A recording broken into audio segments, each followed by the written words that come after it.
too late. So in the whole world, nothing can get me down. Ooh, give me a break. Yeah, yeah. Give me a break. 'Cause I sure need one. Give me a break. Yeah. I finally know where I belong. Give me a break. Yeah, yeah. Give me a break. 'Cause I sure need one. Give me a break. Yeah. I finally know where I belong. Give me a break.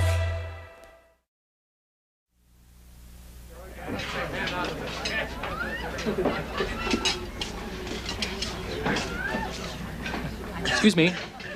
You ready to order? 'Cause it's been 20 minutes and we could use this table. Oh, I'm sorry, but I'm waiting on a friend. Well, if your friend doesn't show up, we're loaded with friends over at the bar. Here at Skipper Dwayne's House of Halibut, we pride ourselves on that. It's too bad you don't pride yourself in your halibut. Oh, finally, we'll order in a minute.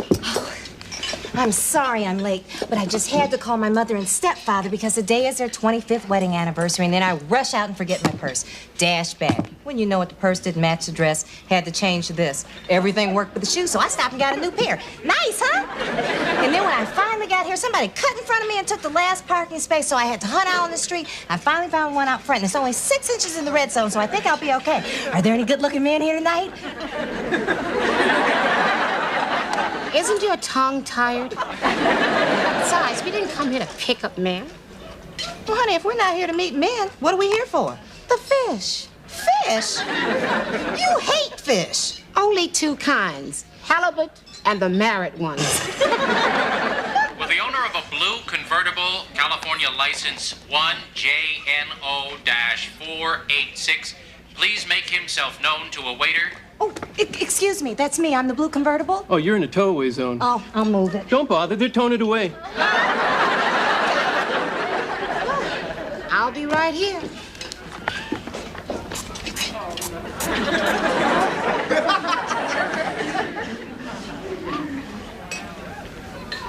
Hike. You're fighting it. I like that. Say what? The vibes between us are incredible, like two animals in the wild. Will you please just leave me alone? Did you know that your nose crinkles when you're angry? My lips curl, too. Go away. Woo, show me no mercy. Say it again with that erotic snarl. Oh, give me strength. Pardon me, sir. Yes? I could not help but notice, but your behavior is spectacularly asinine. Yeah? You have all the subtlety and charm of Conan the Barbarian. Buzz off.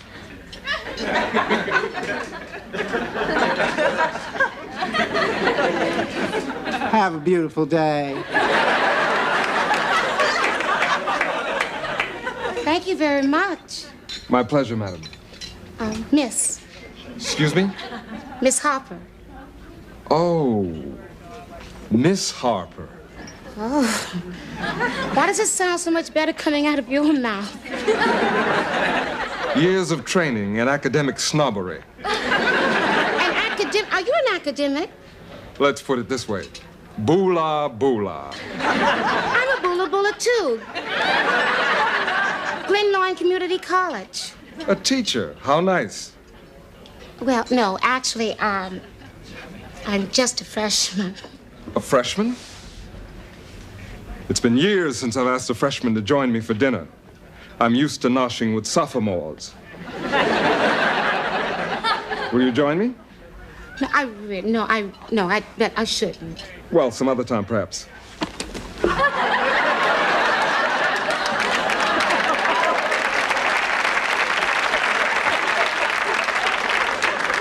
Preston Pomeroy. Nell Harper. Pleasure. I just recently started back to school. Not that it took me this long to get out of high school. Well, actually, it did. Well, don't apologize for that. I got my high school diploma in the service. It took me 9 years to get my PhD. But what's important is that I ended up an archaeologist, and you ended up beautiful. I guess that is important. Why are you staring at me like that? Nefertiti's sister. Say what? You look like Nefertiti's sister. Ruby? I love a sense of humor. No, I made an archaeological expedition recently, and there on the walls of an ancient Egyptian tomb was a rendering of Tafima, Queen Nefertiti's sister. Oh, get out of here. No, really. You have the same mystery in your eyes. I want you to know I'm buying this whole thing. Because I'm selling pretty hard. How do you feel about halibut? Oh, I love halibut.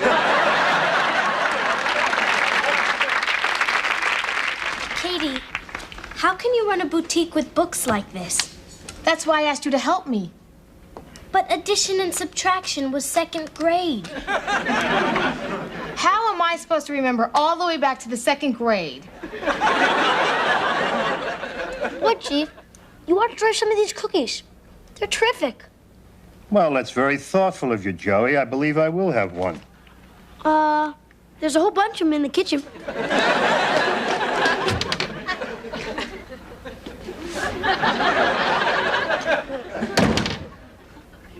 Dear, sweet, tender, loving Chief. What the hell is wrong with you? I just met the black answer to Indiana Jones. Now you got to talk to Joey. He's eating too many cookies. Chief, I just met a man who thinks I have the eyes of Nefertiti's sister. Good. He thinks your eyes look like some Italians. I'm going up to see Joey and see if I can get a cookie. Girls, Hi, Nell. you should see your father. Why? What do you mean? Well, he's just so thrilled I'm in love. In love? Nell, you met a man tonight? More than a man. I met a distinguished gentleman. Sounds like he's hot. Yeah, he's a hot archaeologist and he digs me.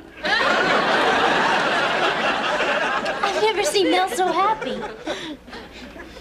It's not fair, Nell. $45 a car was 6 inches in the red zone.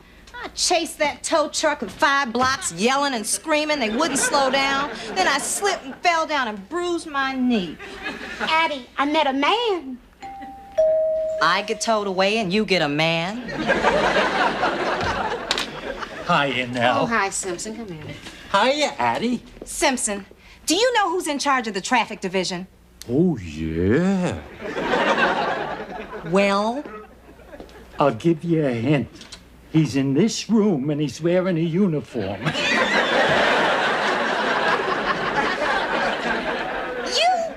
Simpson, they towed my car away. It was only 6 inches in the red zone. I'm sorry, Addie. You always hurt the ones you love. Nell, I gotta put this ice cream in your refrigerator, huh? I thought you and the kids might like some. Oh, thanks. That's sweet of you, Simpson. The chief must be crazy leaving a man like that in charge. Forget about Simpson. I didn't finish telling you about my distinguished friend. He's in town to do some distinguished work at the Glen Lawn Museum. Anyway, he asked me to go to Berkeley with him this weekend to listen to him give a distinguished lecture. He is very distinguished. Nell, you can't go away with him for the weekend. I mean, a couple of wild, wonderful days. He takes off. All you got is Blue Monday. 2 out of 3 ain't bad. Well, when are you going to see him again? Any minute. I left my purse in the restaurant. Oh, Nell, you have no shame. Nope, but I got a man. They're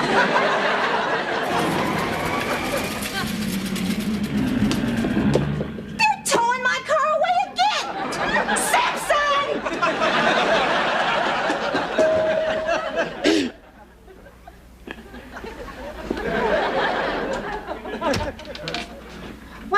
Preston, what a pleasant surprise. You left your purse at the restaurant, my dear. A very ancient ploy. Cleopatra used it on Caesar years ago. I know, I saw the movie. Come in, Julius. I'd love to, but I'm late for a meeting at the museum. I have to authenticate some prehistoric bones. Well, my bones aren't that old, but I would love an expert's opinion. Nell, you have the timeless charm and beauty of a Ming vase.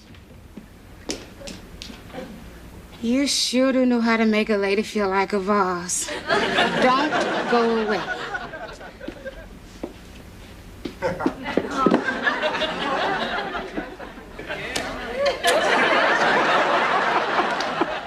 Nell, why are you kissing my father?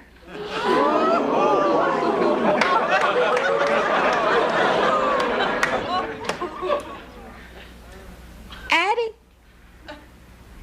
Yo, Daddy?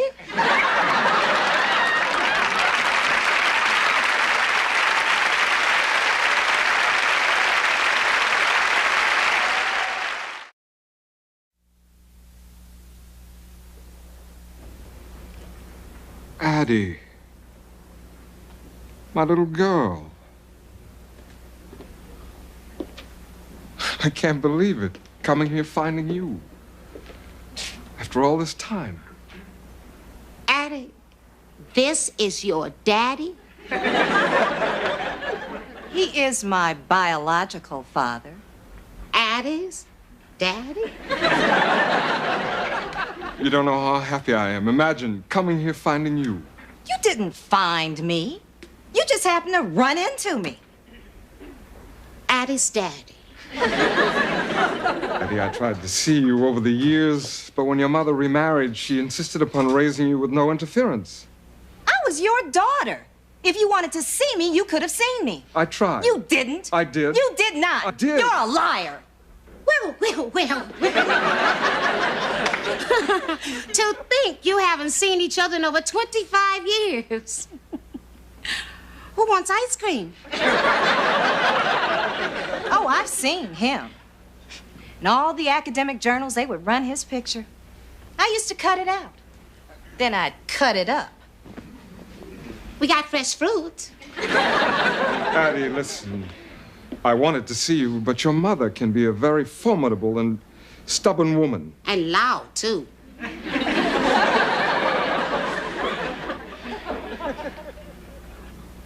Maybe I'd better leave.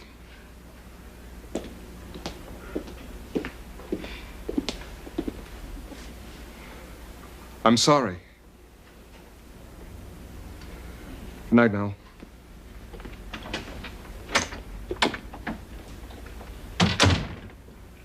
Addie's daddy.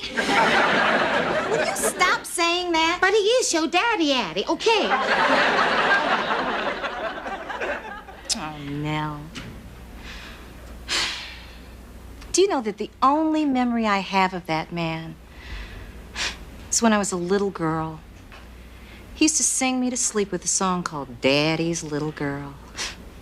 25 years. That's all I got. Oh, give him a chance. Oh, he had his chance when I was 8 years old. I'm just glad you found out who he is. You might have gone off to Berkeley with him for the weekend. I said, I'm just glad you found out who he is, or you might have gone off to Berkeley with him for the weekend. Now, if the situation were reversed, I would consider your feelings and not date your father. Are you kidding? My daddy never went for your type. You're not going out with him, are you? Well, Addie, wait. Addie. Hey, Nell, which kind do you want? Strawberry swirl or pecan crunch? Why can't I make up my mind? Life was much simpler when it was only chocolate and vanilla. Poor Nell. Addie's father called and asked her out to dinner, and she doesn't know what to do. It's tearing her to pieces. Well, she shouldn't go out with him. I want you all to give me your honest opinion. Tell me I look gorgeous. Nell, you're not really going out with that archaeologist, are you? It's just an innocent little dinner at Skipper Dwayne's house of halibut. There's nothing innocent about a dinner in that dress. Yeah, and what about this weekend? Addie's your best friend. You can't go out with her father. That's true. But now, how often do you meet a man who you really like who isn't a jerk? Not very often. That's true. Nell, the man is no good. He left Addie's mother and walked out on his own child. That's true. But Nell, you said it was impossible for any man to live with Addie's mother. That's true. Nell, if you go on with this, you're gonna spend the rest of your life hating yourself. That may not be true. Nell, don't go to dinner with him tonight. And 86 the weekend. Listen to them, Nell. Well, maybe they're right, Nell. Dump him. You know, I am so lucky to have a family like you. You're right. I shouldn't go out with Addie's father. What's the big deal, Aunt Nell? If you like the guy, go with him. Right. Somebody give this child a Twinkie.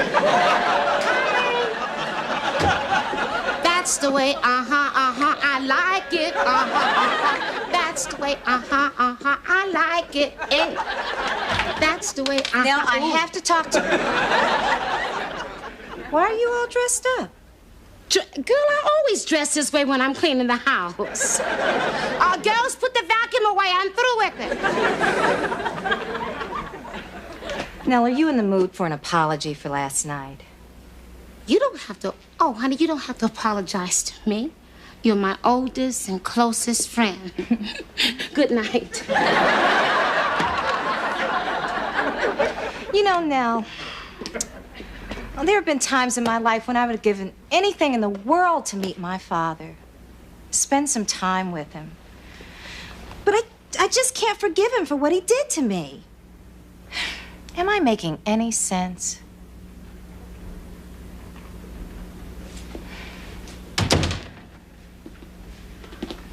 Come here. You're making plenty of sense. You know what? I'm gonna take you to dinner. Guess where? Skipper Dwayne's house of halibut. My treat. Oh, you don't have to. Hey, no big deal. I won't even have to change my dress.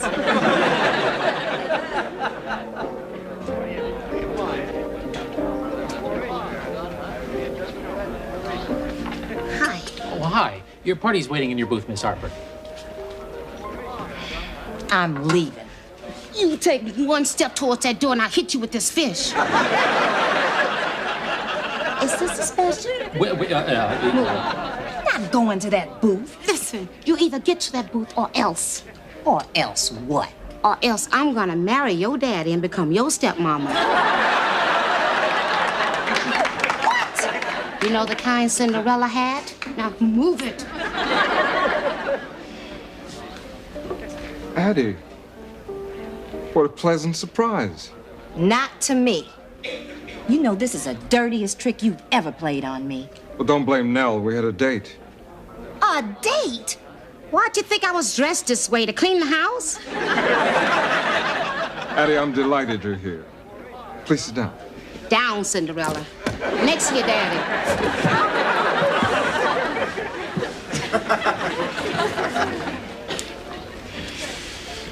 This means a great deal to me, Nell. You brought my daughter here. I am not your daughter. You're not going to the ball. Oh, it's all right. I haven't been much of a father to her.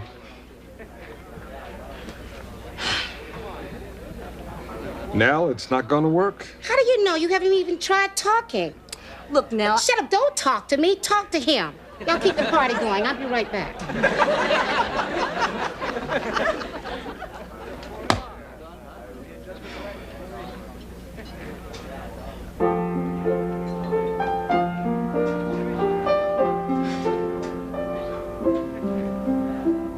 You're the end of the rainbow, my pot of gold, your daddy's little girl. the song you sang to me when I was a little girl. I always hated that song. So did I. But it was the only song I could think of that a daddy might sing to his little girl. Maybe I should have tried Boola Boola. Actually, I would have liked that better. Now knock it off! Oh, thank you. I hate this song. Play the other one, dear. Sure.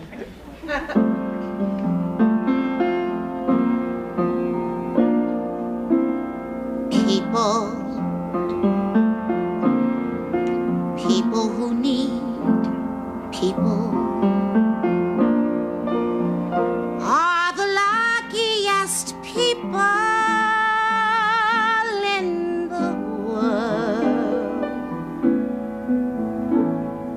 Their children You have such a pretty smile. leading other children. Actually, it's your mother's smile. But unfortunately, in her case, it's too bad that such a beautiful smile opens into such a big mouth. Oh, that reminds me. I have to call her in the morning. How I hate to call her. Children, lovers are very special people. Shall we have dinner? They're the luckiest people in the world. With one person, one very special person, a feeling deep in your soul says you were half, now you're whole. No more hunger and thirst, but first be a person who needs people. People who need people are the luckiest people in the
Good morning, Chief.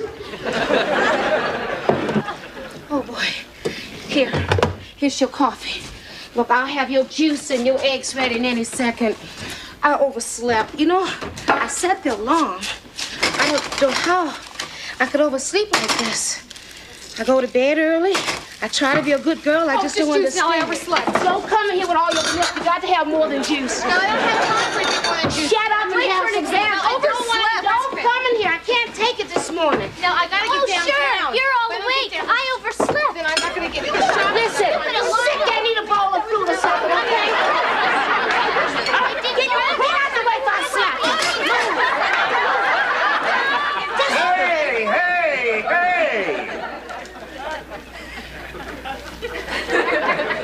Women. Always late.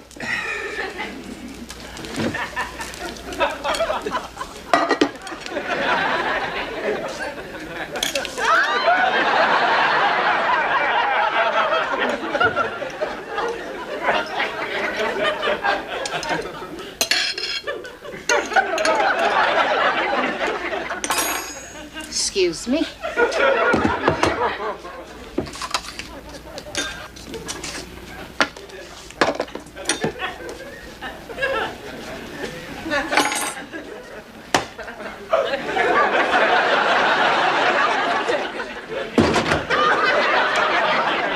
Where are you going? If I am always late, I might as well go back to sleep. Sure. Get a head start on being late tomorrow. Daddy, I don't think you should deal in reckless generalities about women. We didn't oversleep because we are women. We overslept because our man-made alarms did not go off. Yeah, look, I gotta go. Hang in there now, okay? Wait, come back here. Get your breakfast. Here. Nell, don't let Daddy get away with any of his archaic, bourgeois, male-oriented, Honey, chauvinist shut up and stereotypes. go to school, please. Give him hell now. Samantha? Sorry. Give him heck now. Then give him hell. You forgot your breakfast. Peace, Nell. I don't want to argue with you, and I do respect your point of view. That's very nice of you, Chief. Besides, you can't win with women anyway. It's human nature now. Women have trouble getting out of bed in the morning, and men don't. I'm surprised women get out of bed at all if they have to listen to a man like you talk. See? What did I tell you? If I've said it once, I've said it 1,000,000 times. You can't win with women. Please stop me from talking. Only reason that he's awake to listen to you is because he's a man.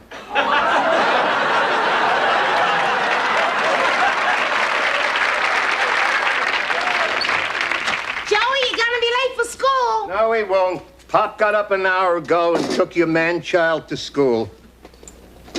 And I suppose you think that proves something. Only that that's the way men are. We're always punctual. Why can't a woman be more like a man? I get up every morning at 6 o'clock, come downstairs at exactly 7:15, and get the morning paper. Except for today. Paper hasn't come yet. Probably because Nancy, our paper girl, overslept again.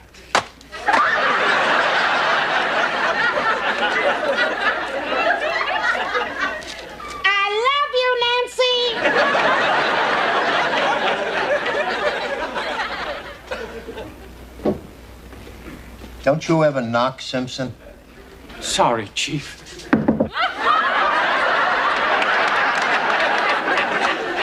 Officer Dwyer out there yet? What kind of sandwich you want for lunch today, Chief? Ham on rye.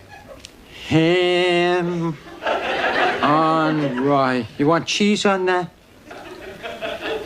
If I wanted cheese, I would have said ham and cheese. Hold the cheese.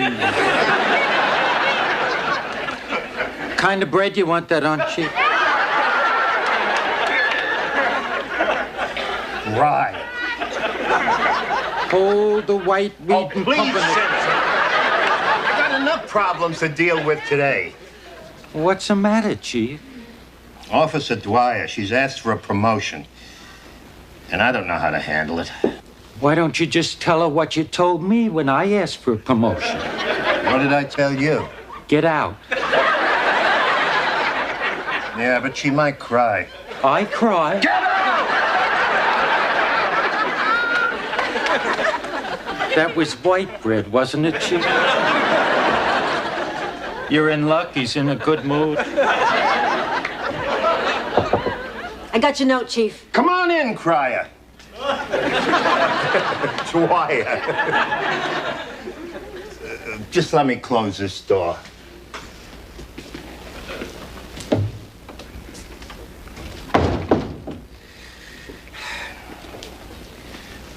Well, would you like a coffee? I'd like to talk about my promotion. Here. Right.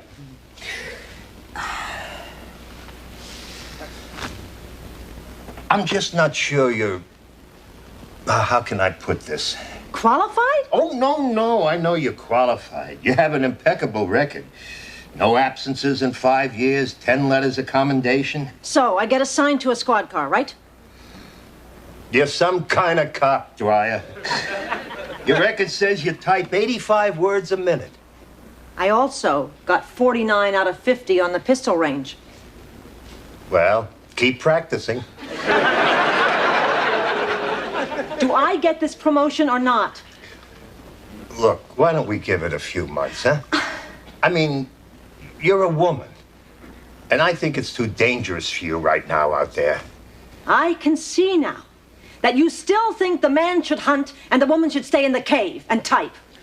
I like that. I like it better than keeping barefoot and pregnant.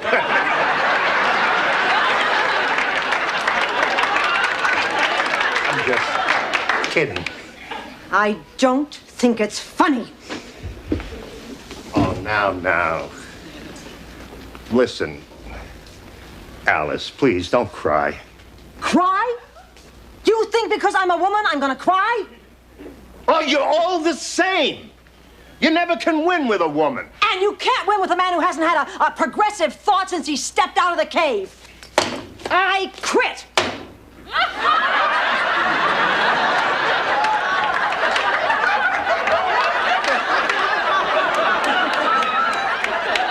Dwyer, pull yourself together. Get your hands off me! Dwyer, please. If I were a man, you wouldn't have done this.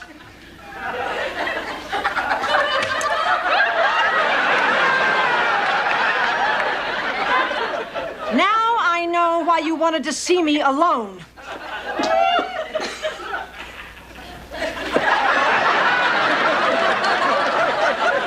Well, at least she didn't cry. Joey upstairs. Aw, do I have to? Yes. Aw. What's this all about now? Eddie, why don't you tell them? Well, I came over because my organization, the Congress of Determined Women, has a legal fund to help women who are victims of sexual harassment. The sooner this day is over, the happier I'll be. I should have overslept this morning like the rest of you. I go into the station house ready to face the day, walk into my office, and suddenly I'm hit with a bolt right out of the blue. Chief, we were just about to discuss the Congress of Determined Women and a sexual harassment case that was filed this morning. I don't want to hear anything about women. It was a woman put the frosting on my day. Listen, Chief. Officer Dwyer comes into my office. She goes berserk because I won't give her a promotion. Look, and that was before I took my coat off. Chief, Officer Dwyer is suing you for sexual harassment.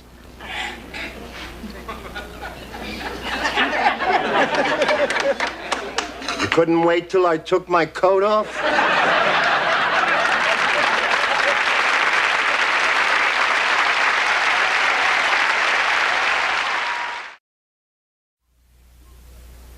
How could she do such a thing?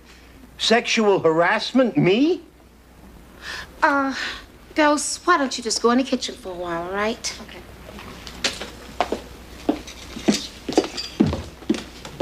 Did you really do it, Dad? Samantha, what a terrible thing to say to your father. Of course he didn't do it. Get in the kitchen. You didn't do it, did you, Chief? Of course I didn't do it. Didn't do what? Oh, come here. I want you to go in the kitchen. How am I going to learn anything? I'm going to count to 3. I know how to count to 3. Joey, please, into the kitchen. Chief, look, I don't want you to be too upset about this. Yeah, Chief, listen to Addie. She knows. You see, the CDW will review Officer Dwyer's complaint and make an evaluation as to whether or not to give her the funds to press legal action against you. Oh, I get it. They usually find the woman is exaggerating. There's no lawsuit, so she drops the charges. Never. Don't listen to Addie. She doesn't know what she's talking about. Well, you tell your counsel of whatever it is that Carl Kaniski has a wonderful reputation as a champion of women's causes. And I'm not going to have it screwed up by some dumb broad. We do not use that word anymore. Oh, I'm sorry. I shouldn't have said that. I just get excited when I'm attacked by some daffy women's organization like that. You know, helps out any dizzy brunette who's trying to get ahead. Uh-huh. Well, this dizzy brunette is leaving before she gets arrested for assault and battery. What's with her? She's one of those daffy, dizzy women that you just can't win with. Well, I don't care what she thinks about me. All I care is what the kids think. I wouldn't worry. You know, they think the world of you. I can't believe it. My father's a lech. What's a lech? Well, I don't think he did it. Did what? Even if he did, I'll bet she started it. Started what? Yeah, you're right. It's just not like Daddy. What isn't? Joey, will you get out of here? This woman is taking you to court. Why is she taking you to court? Joey, come here. I want you to go upstairs. Nobody wants me in the kitchen. Nobody wants me in the living room. Hey, that's okay with me. But I'd sure like to know what a lech is. Where the hell did he hear that? Probably from television. That's where I learn everything. Hiya, Nell, get out of my way. I'm furious. And when I'm furious, you better get out of my way. Take your hat off. You're in the house. Oh, I'm sorry, Nell. What is it, Simpson? The nerve of that Officer Dwyer. She has the gall to ask me to be her witness. Why would she ask you to be her witness? Because I saw everything. I didn't think things could get any worse. My entire life is in Simpson's hands. Don't worry, Chief. I'm gonna swear there's no finer law officer in the land. Every morning he gives us a pep talk, and when he sends us out in the streets, he says, "Go get him," and gives each one of us a pat on the fanny. Just like Sparky Anderson.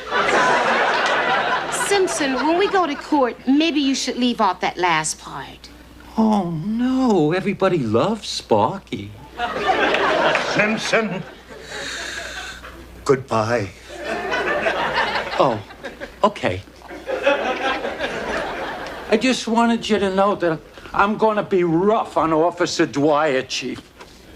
She's got it coming. The way she parades around the station house in that tight uniform. If you hadn't have groped her, Chief, somebody else would.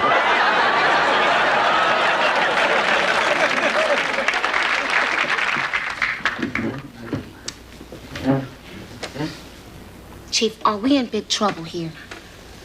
Oh, come on now. Just exactly what did Simpson see? All he saw was Officer Dwyer with her blouse ripped and my hand on her chest. That's all? I've heard of copping a feel, but feeling a cop?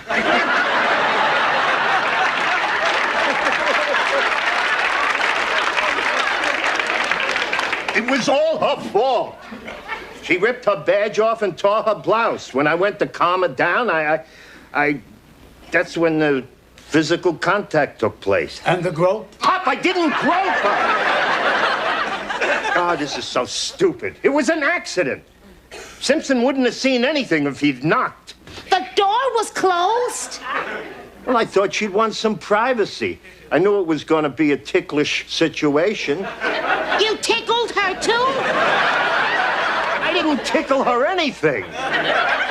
Carl, looks to me as if Officer Dwyer was a mighty pretty woman, huh? How do I know if she's pretty or not? She's a cop. All cops look alike to me.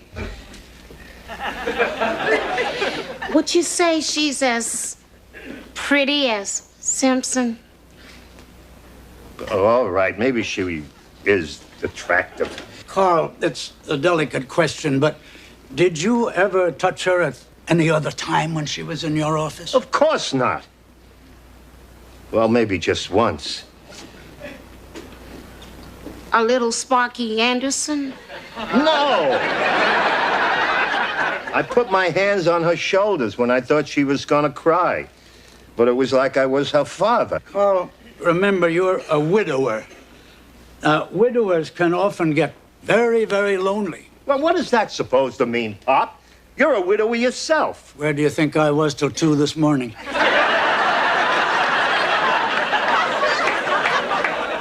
It looks as though my own family thinks I'm guilty.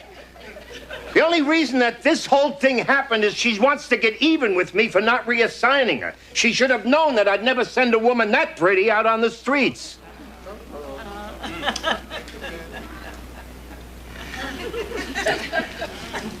Chief, look, we trust you. And we know that you didn't mean to do it. Thanks, Nell.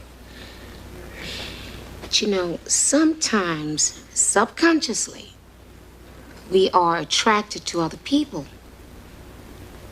Do you think maybe that's what happened to you in your office?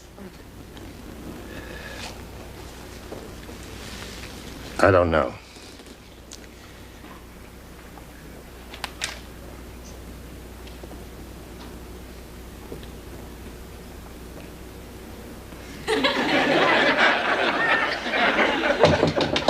Come. Hi. What are you doing here?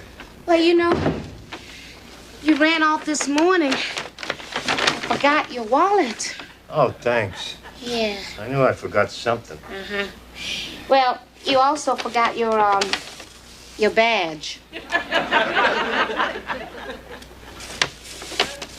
And your gun. And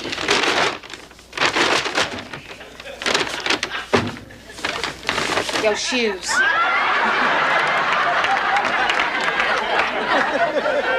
You went off in your sneakers. I'll be damned. Well, you got a lot on your mind. You're upset. Yeah. I'm upset, too. Is that why you're wearing your sneakers?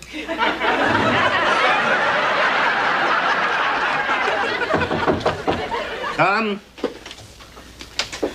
Oh, I'm sorry. I'll come back later. No, I was just about to leave. No, you're not.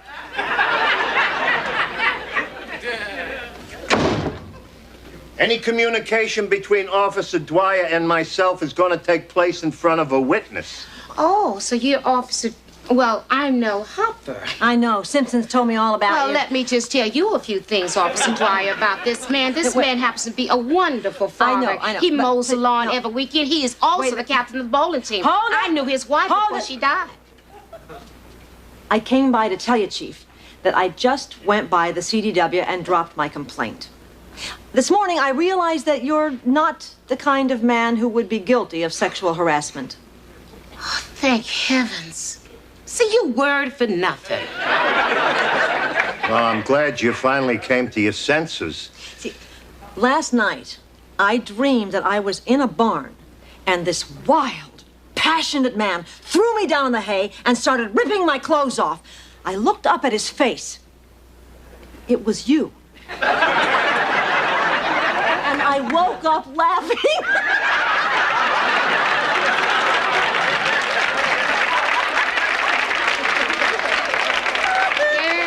The chief in the hay, making hay. What the heck?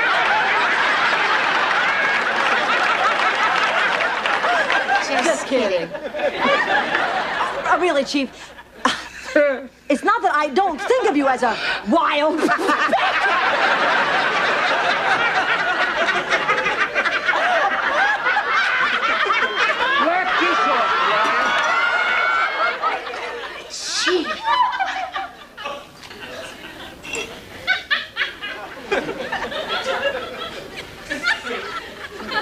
I'm so ashamed.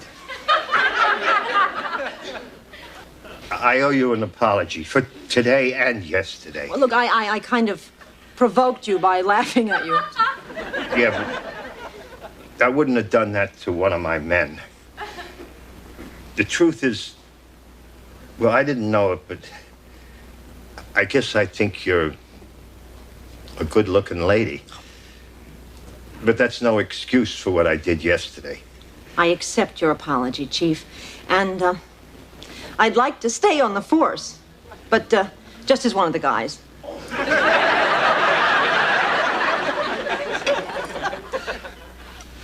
Well, now that you are a liberated male, how about putting this guy in a squad car where she belongs? Okay. You just can't win with you women. Thanks, Chief. And I promise you, I'll be the best cop you've got out there. And I'm going to treat you just like I treat every other cop, Dwyer. Officer Jackson's your partner. Go change your uniform and draw your equipment. Yes, sir. Go get him, Dwyer. Sparky!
Joey, will you be still so I can get you ready to go? Aunt Mel, do I have to go on the fishing trip this weekend? Yes, you do. But the chief says we're gonna have to eat all the trout we catch. And I hate fish. I know that. That's why I made you some sandwiches. Oh, thanks. What kind of? Tuna. Get out of here. Chief, come on down, sweetheart. The fish are jumping. I don't know how I ever let you talk me into going away the same weekend I got tickets for the 49ers-Packers game. I don't know why you're complaining. You're taking your TV set. I know, but the batteries never last long enough. If the game goes into overtime, I'll have to roll like hell for sure. Well, you better get going. You don't want to be late. Come on. Yeah, Nell, you sure you don't want to change your mind and come with us? I mean, you're going to be miserable here with the girls away for the weekend. Well, I'll just have to be miserable. That's okay. I'll suffer alone. You sure, huh? Oh, yeah. Go ahead. All right, come on, Pop. We're going to have a terrific weekend. Long as you don't drop the TV guide in the lake again.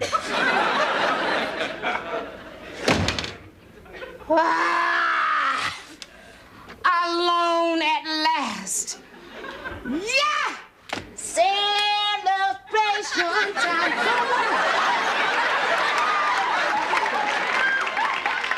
I am walking through the house scratching myself.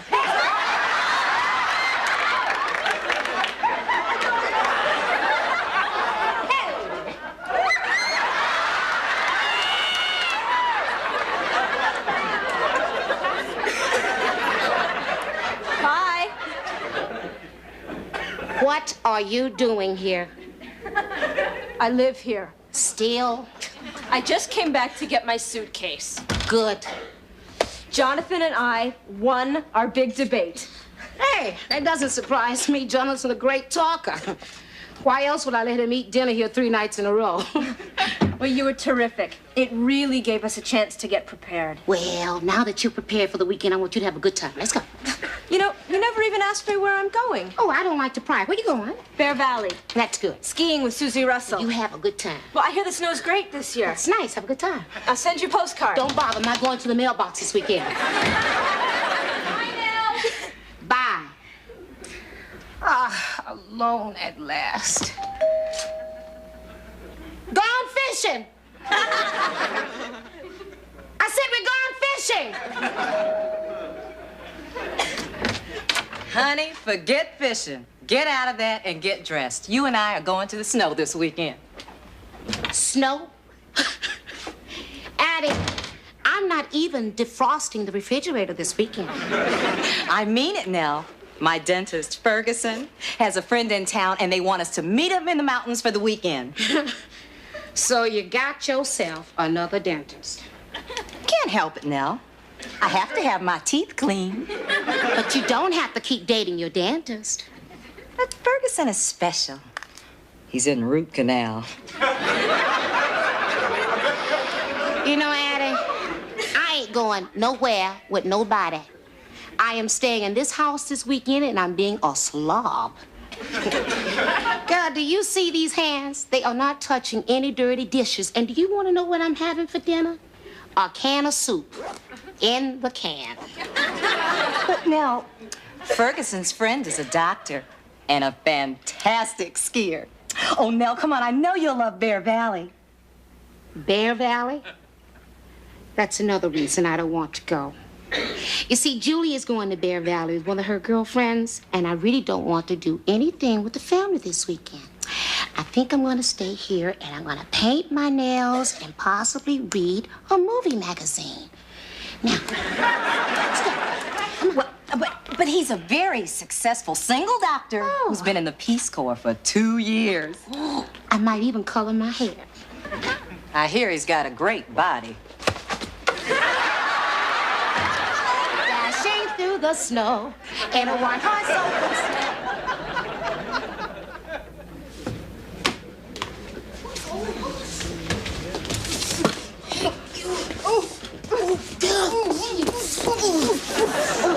You're insane. Oh, Nell, isn't this going to be a wonderful weekend? It is cold out there. Well, wait till you meet the doctor with the great body. He'll keep you warm. You know I love you. You're such a good friend. Thanks for getting me out of the house this weekend. Nell, we are going to have a great time. Yeah, as long as we stay inside, because it is cold out there. Well, don't worry. We're not even going outside. We're going to sit by the fire and look adorable. That I can handle. Hi, I'm Addie Wilson. Ah, yes, Miss Wilson, I've got you in igloo number 6. Ooh.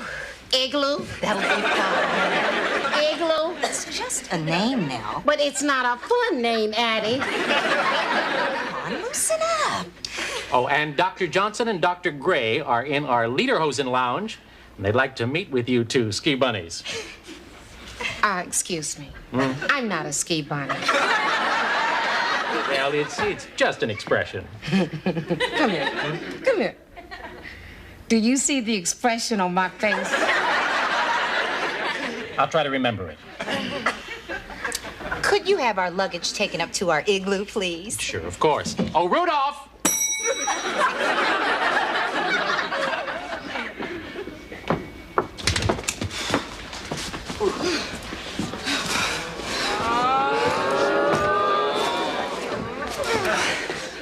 nervous about this, Jonathan.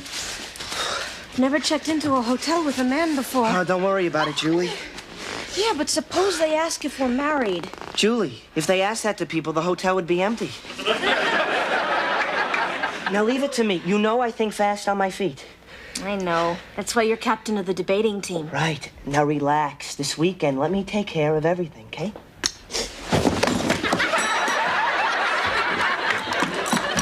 Hi there. I'm Jonathan Maxwell, captain of the debating team. I'd like a room for the night. Just one. A single. For me. I'm alone. Thank you. Well, no, it's going to be a great weekend. Let's get to know each other. I'm into pumping iron. I have an outrageous latissimus dorsi. I'll have a steak sandwich. One steak sandwich. And you, sir? Glass of milk. Uh-huh. One milk. Do you have a package of unsalted crackers? You bet. There's no charge for the crackers, is there? Just 25 cents. Oh, the milk will be just fine. All the overpriced crackers. This darn ulcer sure makes eating out a problem. Well, you need a good doctor, doctor. Not bad for a dentist. Oh, have you two known each other long? Oh, about 5 years. Phil and I have the same accountant. We invested in the same shopping center. His pizza parlor's right next to my laundromat. Oh, so you have a laundromat, doctor. Oh, a whole string of them. And Fergie here has 6 pizza parlors. By the way, how's that synthetic mozzarella working out? Oh, they're still trying to get the bugs out. The bugs out!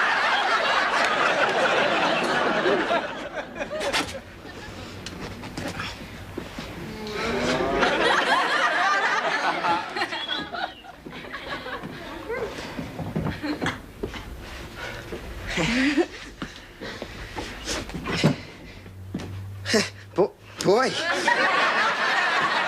They don't give you much room for your things, do they? No. What's that? A little mood music. La pluma de mi tía. La mesa. I have a Spanish test Monday. I guess I left the other tape in the car. I'll go get it. We can get it later. I know this is silly, but I feel a little guilty about lying to Nell. I wouldn't worry about that. I've always found Nell to be understanding and very modern. Besides, she'll never find out. Awful lot of people on the slopes. You know, What's that? A smoking jacket. I'm against smoking. Oh, I don't smoke. It's my father's. So is this pipe. Last one to the ski lift's a rotten egg. Wait for me.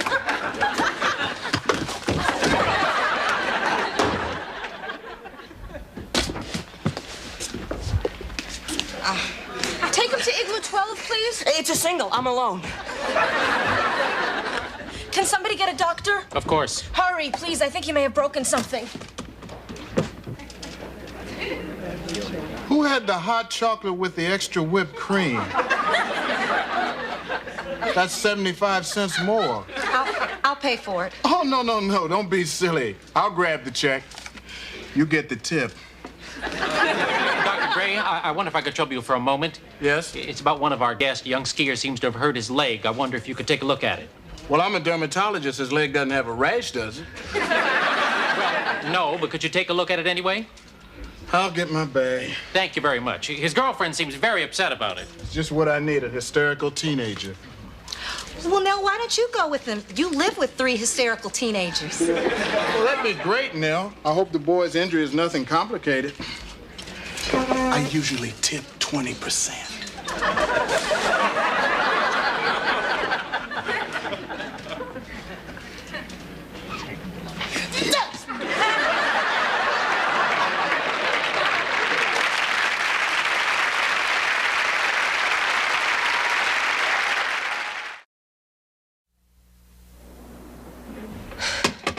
That was the desk clerk. They found you a doctor.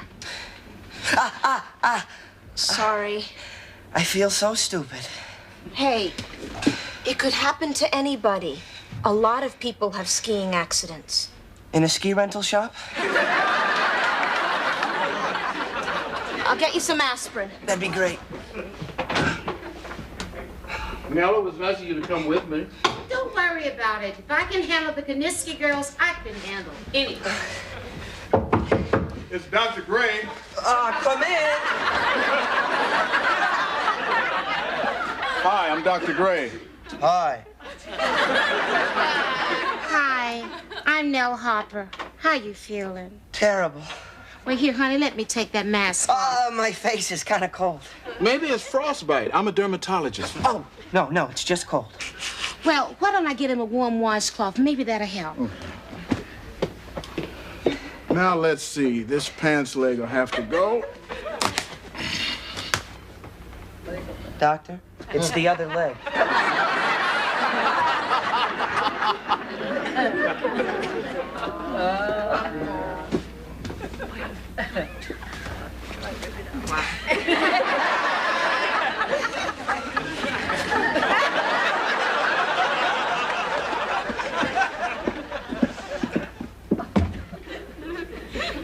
You lied to me.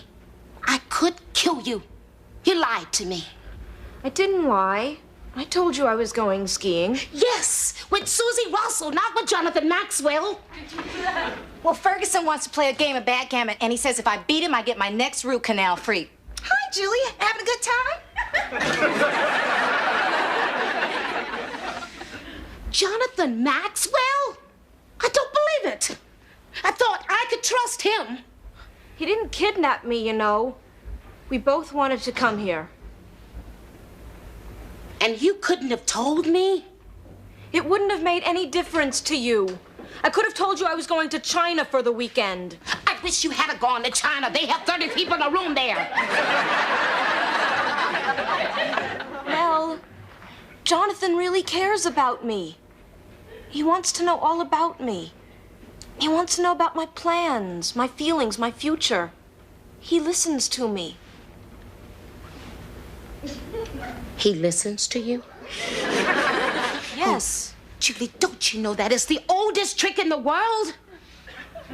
Look, a girl never gets into trouble with a good talker. But you have to look out for those listeners.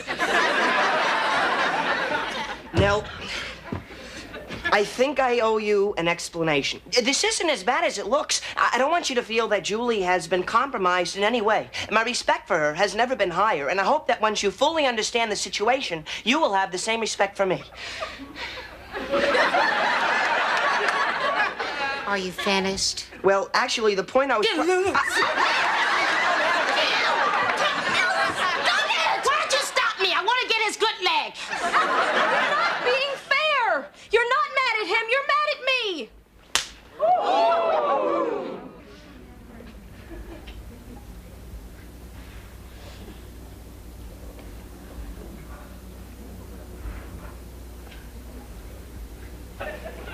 Julie, come here. Julie. It's just that of my 3 girls, you are the last one I expected something like this from. What you're surprised about is that a boy wants to spend the weekend with me. It's not true. Why wouldn't he? Because boys don't think I'm beautiful or sexy. And they're right. I'm not beautiful or sexy. Wait a minute. Maybe I don't know what beautiful and sexy is. But you are a very special young lady. You got brains. You are smart. Yeah, I know that's important to you. Of course that's important to me. Of my 3 girls, you are the brightest one. You're the only one who's a straight-A student. Julie, now when you bring home your report card, don't I always make a big fuss over you? Nell, report cards are only twice a year.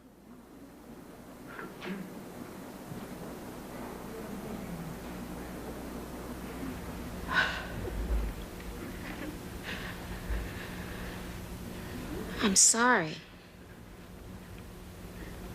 I guess I do owe you an apology. Yeah, I kind of lost my temper, which is something I never do. Nell. I am not through talking. Look, I am not going to interfere in your life. You are smart, and I know you're going to make the right decision. I'll even pack up my bags and go home because I know you will make the right decision. Nell, you're doing it again. All my life, you've let me make my own decisions. What is this? I thought kids your age wanted to make their own decisions. You know, you are a disgrace to teenagers. Sure! It's always the same story. Don't worry about Julie. Julie can take care of herself. Julie's the smart one. Don't interfere. Julie will always make the right decision. Well, maybe if just once you would interfere, Julie would know you cared.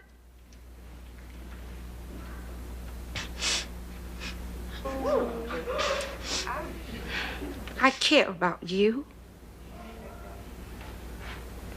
I love you. It's just that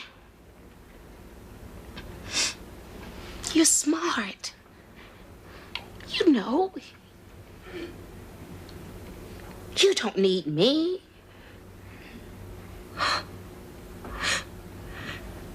You think I don't need you?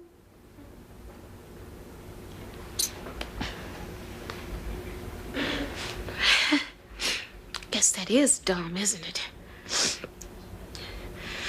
You're not dumb, Nell.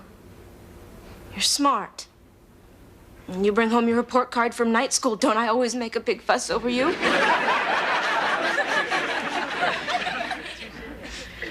Come here.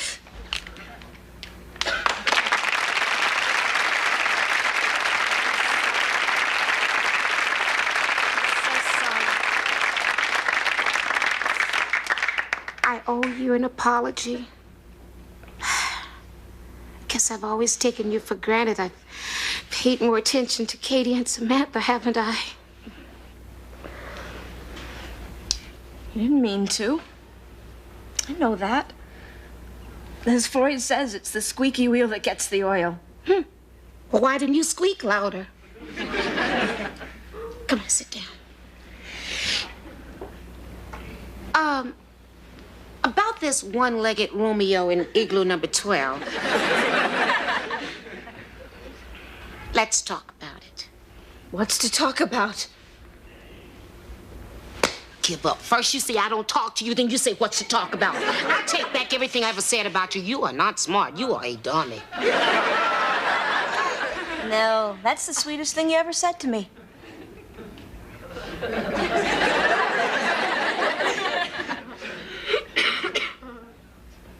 Okay. And now that we're talking, I think it's a mistake for you to get involved with Jonathan. Look, there is nothing wrong with a girl saying no. But, if you were going to do it, you should do it for the right reasons. You should do it because you care about him. Don't use him. No. Now I don't know what to do. Come here. They have an old Chinese proverb. If you want to make someone a slave, first you have to set them free. See, if you'd gone to China this weekend, you would know that. De María son rojos. Los pantalones de María son rojos. How'd it go with Nell? Very well. Her approach was almost psychiatric. I think she's been watching Donahue. How's your leg? Oh, it's only a sprained ankle. And he gave me some ointment for my athlete's foot.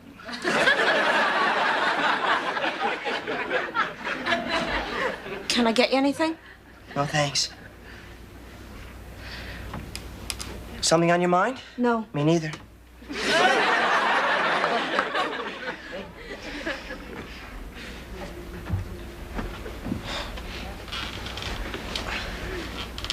Jonathan, can I ask you something?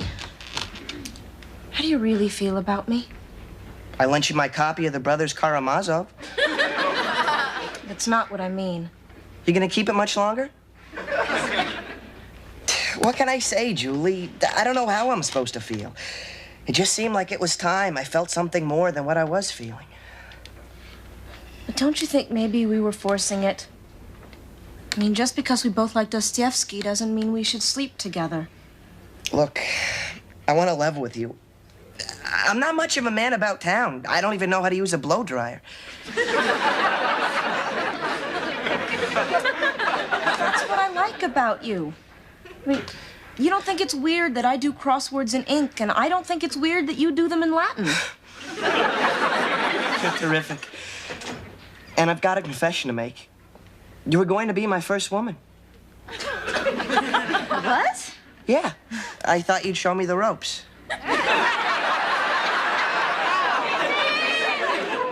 Jonathan, we were in the same sex education class. Sure, but you got an A.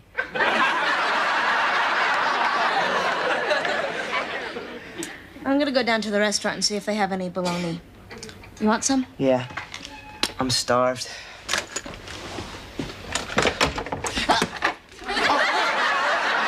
My earring. Jonathan, how nice to see you again. Why don't you come over our house this weekend? There's nobody there but us, and we got bologna.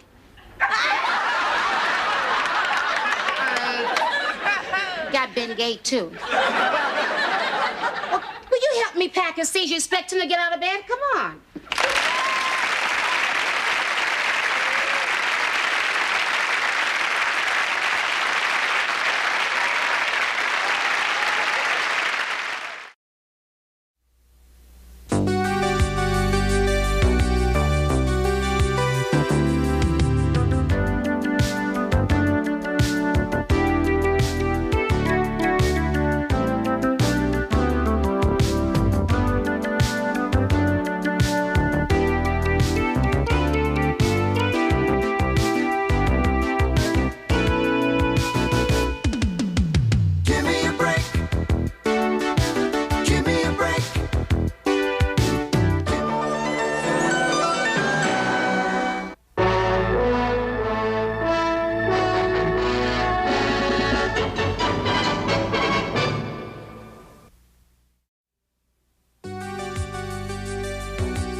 Give me a break, now I know what it takes. I'm putting a new face on the old one, ready for anything. Playing with fate, not a moment too late. Showing the whole world nothing can get me down. Ooh, ooh. Give me a break, yeah, yeah. Give me a break, 'cause I sure need one. Give me a break, yeah, yeah. I finally know where I belong. Give me a break, yeah, yeah. Give me a break, 'cause I sure need one. Give me a break, yeah, yeah. I finally know where I belong. Give me a break.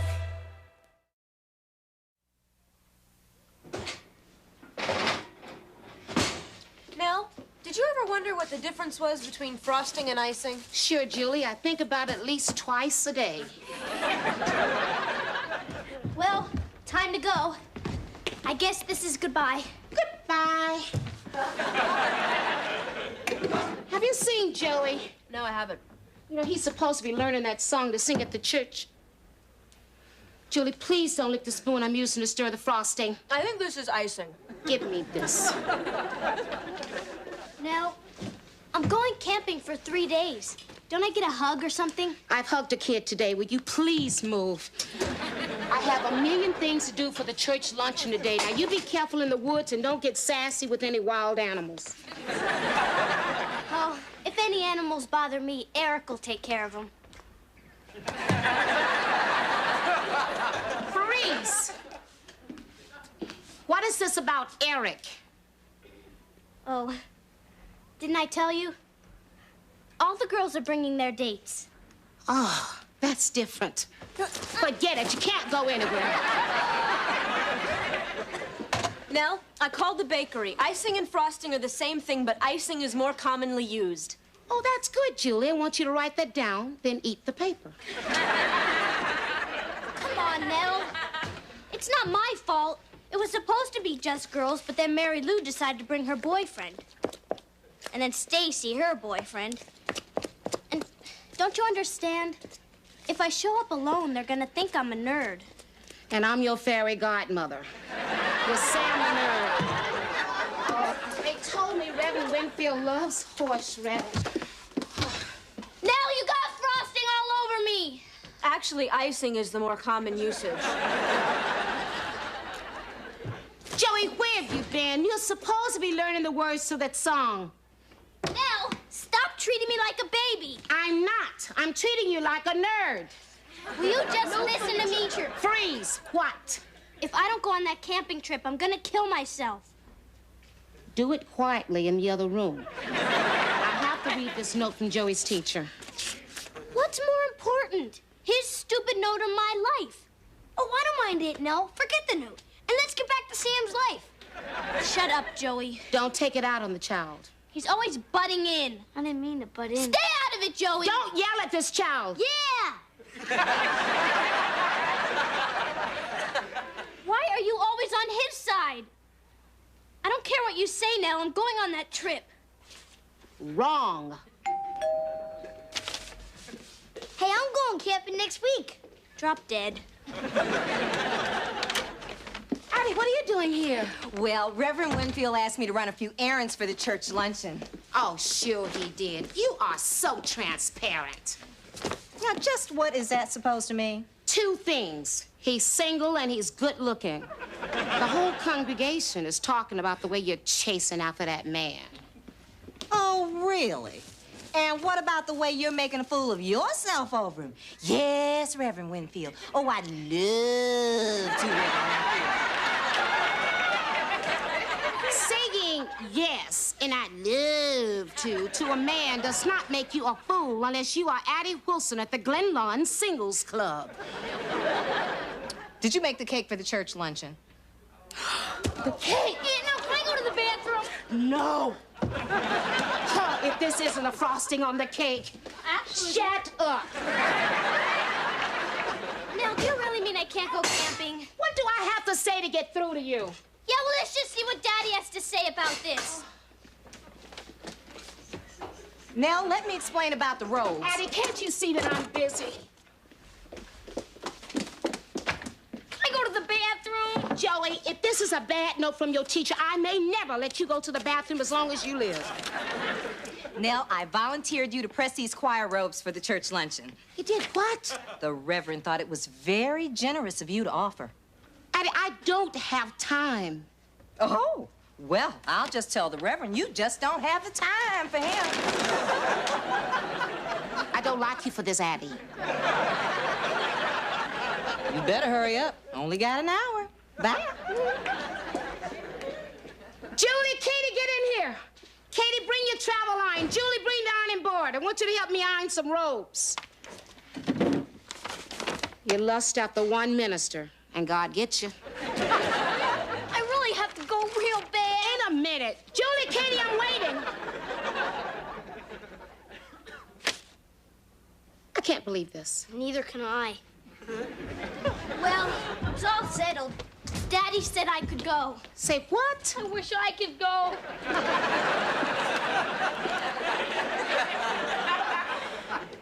What's up, Nell? I need you and Julie to iron these robes.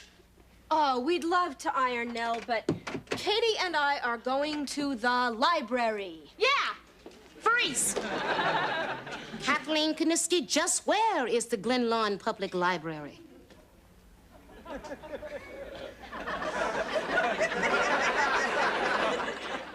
I'll get the other iron.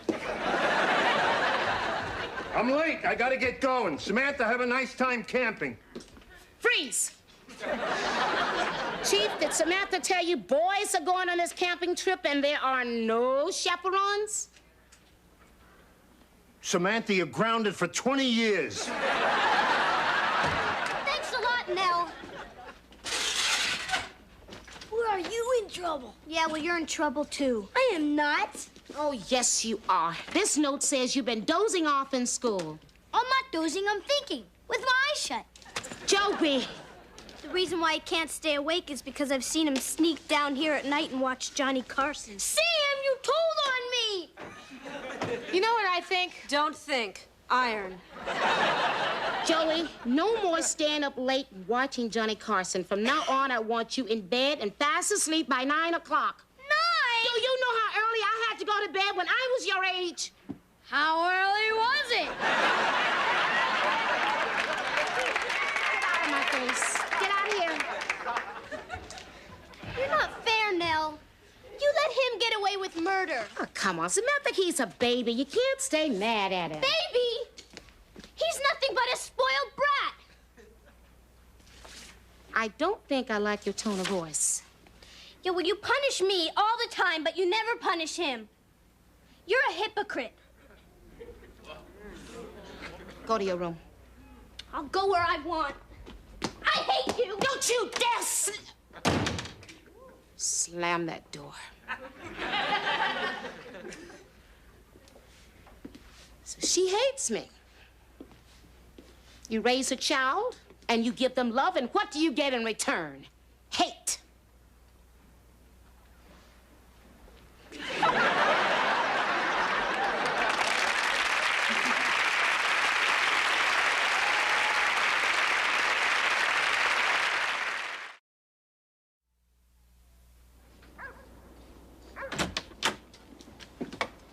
We'll put the robes in the car now.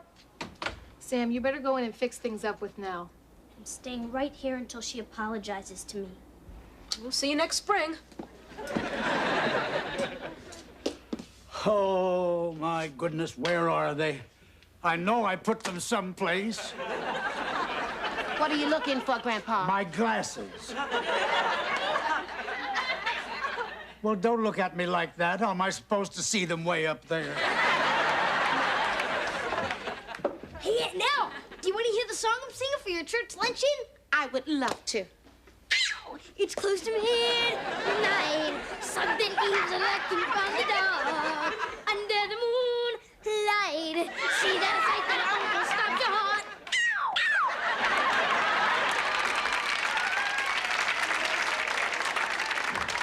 Honey, if you sing that at my church, my heart's gonna stop. Joey, I thought you were gonna do my favorite Al Jolson song, Toot Toot Tootsie. Oh, do we have to do that one? I want to be like Michael Jackson.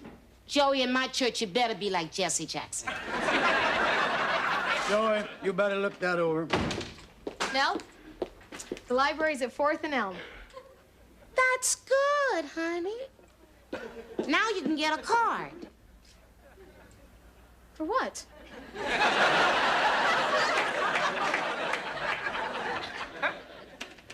Is she still on the porch? Uh-huh.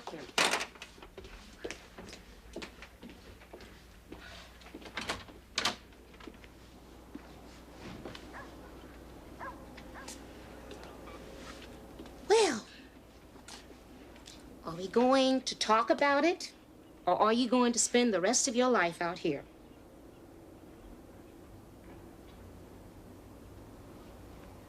I guess I should have told you about it earlier, but I... Shh. Excuse me, I want to hear the baby sing.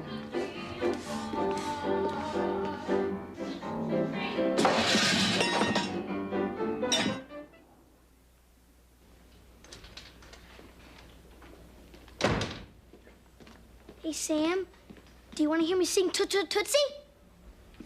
No, I do not want to hear you sing Toot Toot Tootsie. You still mad at me? Yes. You gonna hit me? No, thanks. I'd sure like to surprise Aunt Nell. I wish I could do it like Al Jolson. Yeah, she'd be surprised, all right. As a matter of fact, I think Nell deserves a surprise. Come on, Joey. I'll help you get ready. Wow, thanks, Sam! And sings my soul,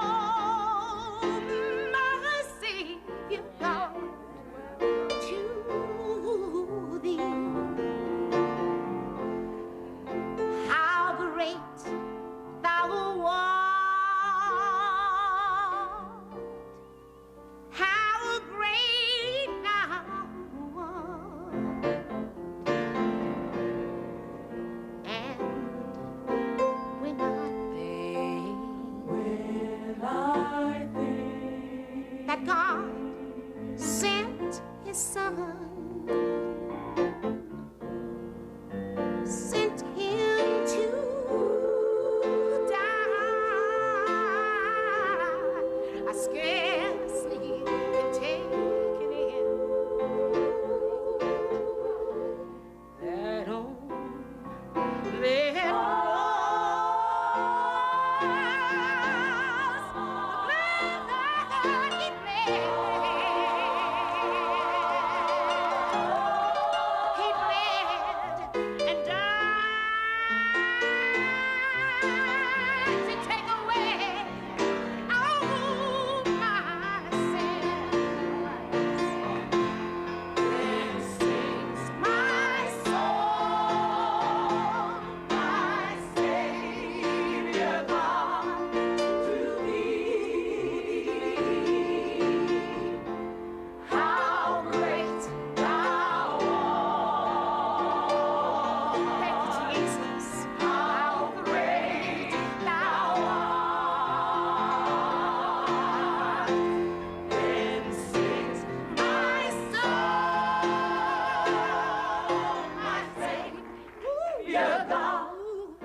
Absolutely marvelous. Well, I see that dessert and coffee is ready. So everybody, please, help yourselves. You are blessed with a wonderful voice. Why, thank you, Reverend Winfield. Yes, it has held up remarkably well. Yes, my voice, your face. Miss Harper, didn't you want to discuss the plans for additional pews? No, I'm on the cracked bell. I'm on pews. Nell's on bells. Which, by the way, are not fixed. Addie, I got sidetracked by the pothole in the parking lot. Well, how long does it take to fill in a pothole? Addie, will you give me a break? I am on bells, robes, and potholes. All you got is pews. Ladies, you're both doing wonderful work.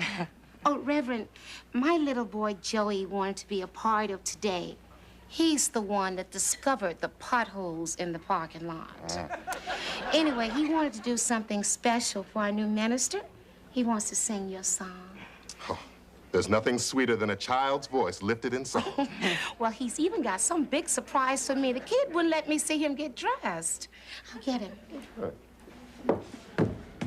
Joey, you ready? Ready to go now. Ladies and gentlemen, please sit down. Please, Mama, sit, please. Okay. And now, with something especially prepared for you, it's my little boy, Joey.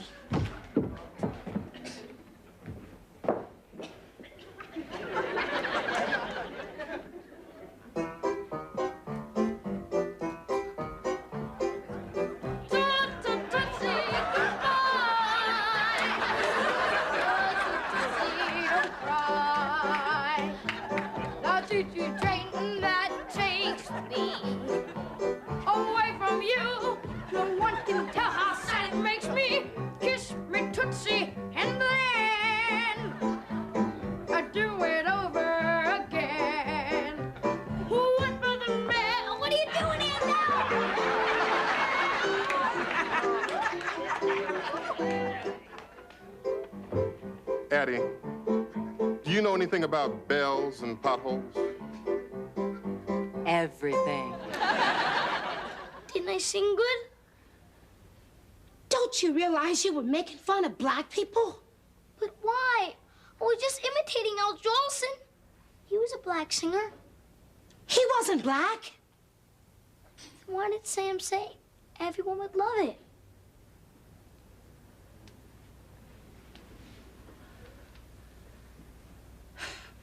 Did Sam put you up to this?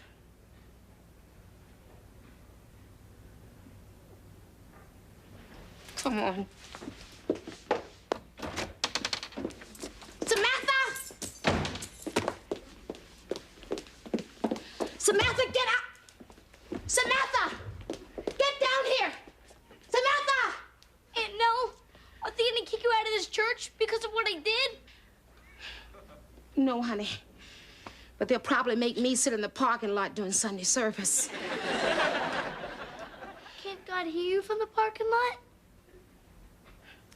Well, honey, I got a bumper sticker that says, honk if you love Jesus. Guess now I'm gonna get that chance. Samantha! Aunt Nell, are you gonna hit her? Hi, Nell. What'd you want?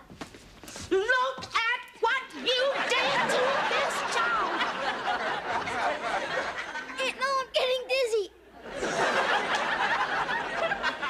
I'm sorry. Go upstairs and wash your face. I want to talk to Samantha alone. Samantha?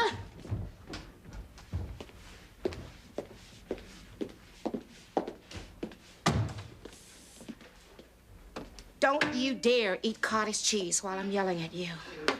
What's the matter? Didn't all your church friends love cute little Joey? This has nothing to do with Joey. This is between you and me. No, it's not. All you care about is Joey. Joey's report card, Joey's song, Joey's this. You are being a baby. I'm not your baby anymore. He is. Don't you dare start crying on me. I never thought that I would live to see the day when you would use the word nigger.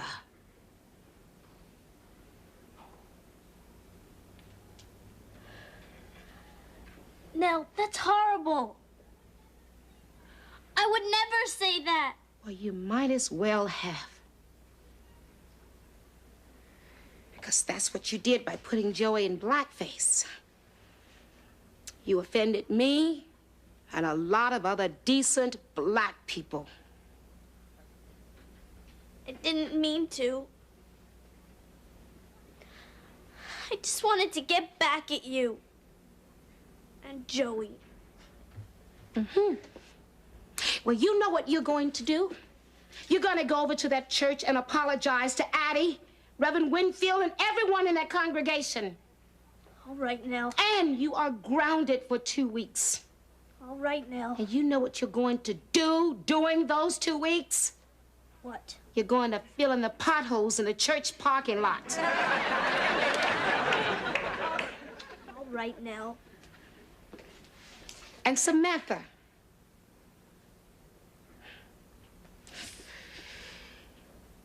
you should know that I never loved you because you were the baby. I loved you because you were Samantha.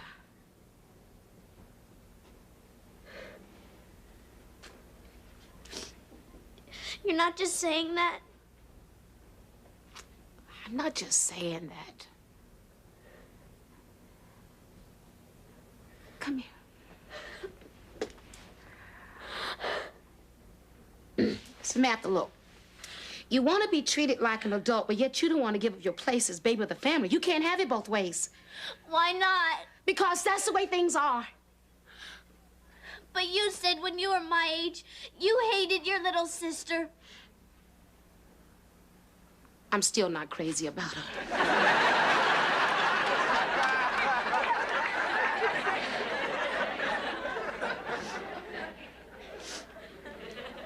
Nell,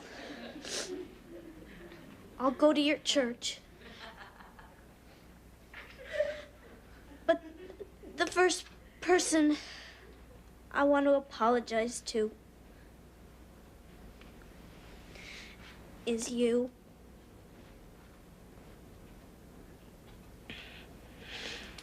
I accept your apology. I'm sorry. The shovel for the potholes in the garage.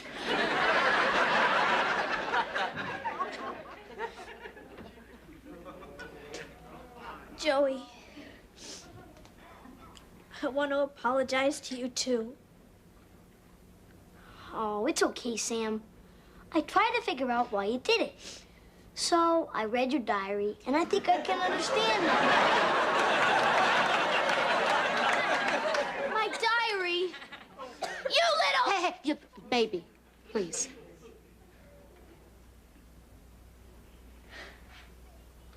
You little baby.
When I say hi, you say hi. You take one step for that TV and you die.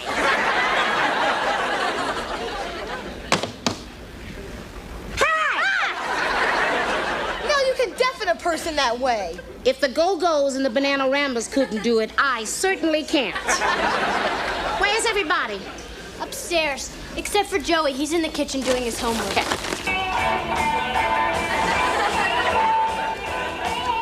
Any girl in this room who can hear the sound of my voice can stay out to 4 a.m. on her next date. Too bad, home by 10. Now, my dear, see if you can find the lucky lollipop. Joey, how many times have I told you not to look at TV while you're doing your homework? But it's a game show. No violence.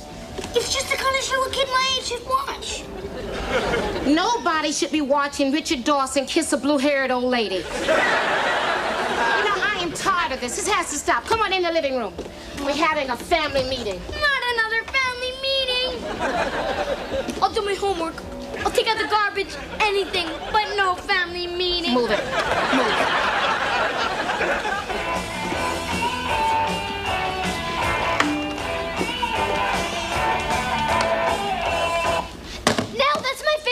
Video. Now, what are you doing? Everybody downstairs.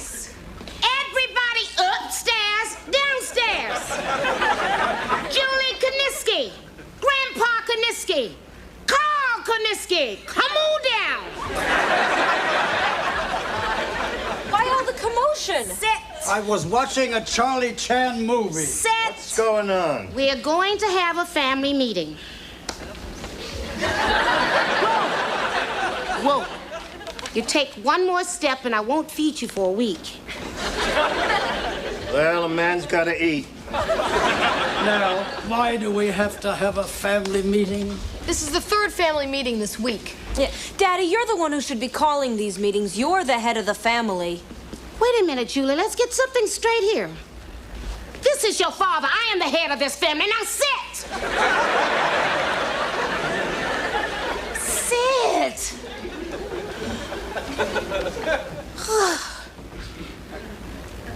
You know, we had a very interesting discussion tonight in my human relations course.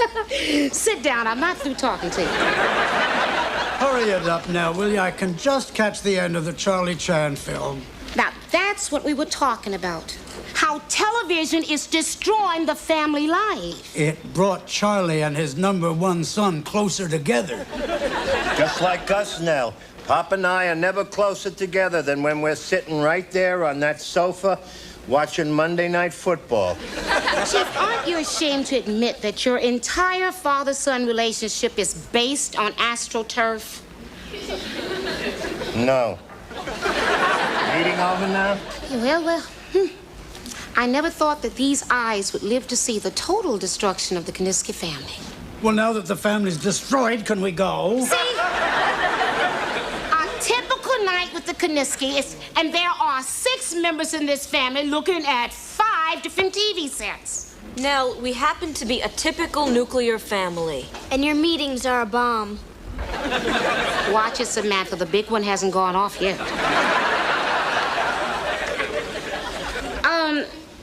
As Professor Williams was pointing out, you know, you people don't even realize this. But because of television, we don't communicate anymore. Oh, I think that's a little far. You shut up. I'm not through talking. How come you're the only one allowed to communicate? Now. Let's listen to Nell. She's not altogether nuts. I mean, it's true. You girls watch entirely too much television. Us? What about you? When I watch, it's important. All you watch is football. I practically grew up with Lyle the Animal Alzado. You know, Chief, she's absolutely right. All you ever watch is football, football, football. Football, football, football. Watch. All you ever watch is soap opera, soap opera, soap opera. Dynasty. There is a big difference between Joan Collins and Lyle the Animal Alzado.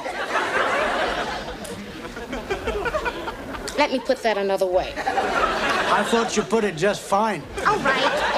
I'll admit that I occasionally like to watch nighttime soaps. But you know, I think this family would be much better off if we did what a town in New England did. You see, to get back to family life, they turn off their television set for an entire month. Wow.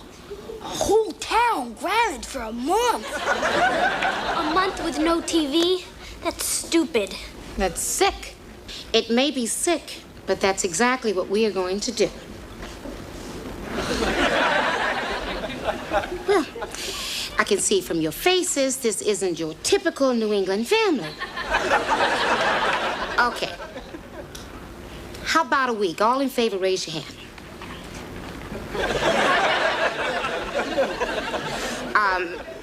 3 days? A night. 1 night. If we do this for 1 night, will you get off our backs? Yes, it'll give me a chance to write my paper for my class, and it'll give us a chance to get to know each other. All right, well, let's get it over with. We'll do it tonight, okay? All right. Okay, so it's agreed. We all agree, no TV tonight. Okay. I drove like crazy to get here. Thank heavens I'm in time for Dynasty. Nell and I have been planning for this night for a whole week. See, this is a night that they finally reveal who Alexis's lover is. This is Wednesday? All day, I thought it was Tuesday. Well, I'll just go in the room and turn on the set. You can't, Daddy. Why, is the set broken? We're not watching television. Nell's saving the Kaniski family from total destruction. No, what are they talking about? You see, Professor Williams has us doing this paper on how television is destroying family life. So we all agreed to give up television for a night, starting tonight, right after Dynasty. Whoa. I'm ashamed of you, Nell. Single-handedly trying to ruin the Kaniski family. I got a good mind to call Professor Williams and let him know of your disgraceful behavior. Don't call him now. He's probably home watching Dynasty. Sorry, Addie. Sorry? Nell, we've been waiting for 3 months to find out who Alexis's lover is. Look, I said I'm sorry, but the chief is right. This family means much more to me than finding out about somebody else's lover.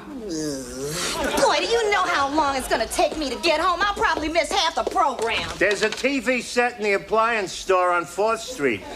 The bag ladies rave about the color.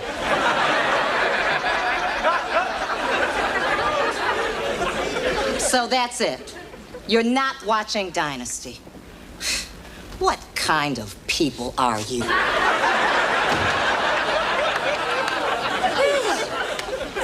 Let's start being a family. Samantha, Joey, go upstairs and unplug all the television sets for me, okay? No, darling, no radios either. No radio? What if war breaks out? Then we'll have something to talk about tomorrow night. I'm going to go in the kitchen and put away the portable television. You know, this is just like the old days in Poland.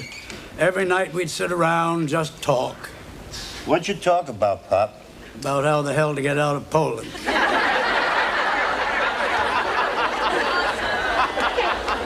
All the sets are off. Okay, good. Sit down, sit down. Come on.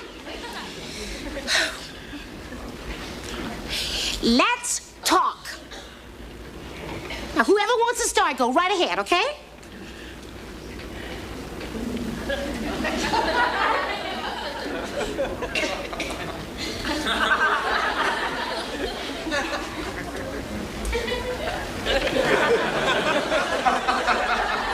It's been a great evening, Nell. That is a terrible attitude. You're supposed to be talking to your family. Will you sit down? You know, life plays funny tricks. It was easier to get out of Poland than to get out of this living room. Give it a chance, Pop. Maybe somebody's got a problem they've been hiding. They'd like to get out in the open. That's a terrific idea, Chief. You have something you'd like to share?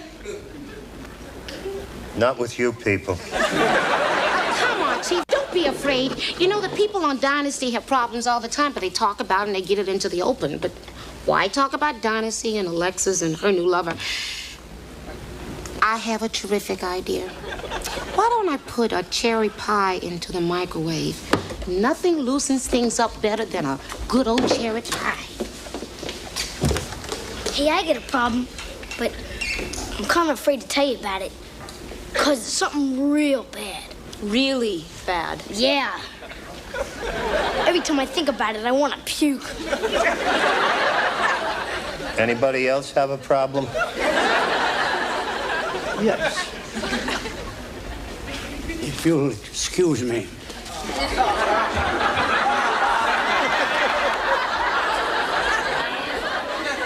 Okay, the pie's heating up. Girls, maybe you have something personal that you would like to share. Like emotional problems? Not me. Boys? Nope. Sex? I'll get it. We're just sitting down here relating to each other. Do you have some personal thing you'd like to share? Yeah. I found the chief's personal sunglasses on my personal desk. Simpson, how nice of you to drive all the way over to bring the chief his sunglasses. You see, I have this thing about trying to please authority figures. Excuse me, I'm going to go check on my pie. Here's your glasses, Chief. I gotta run home, watch the football game. Simpson, the football game was Monday night. Yeah, and tonight they're having special Wednesday night football.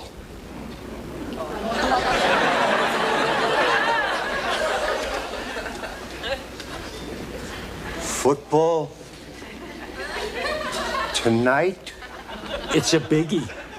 The Raiders against the Dolphins. They say it's going to be a bloodbath.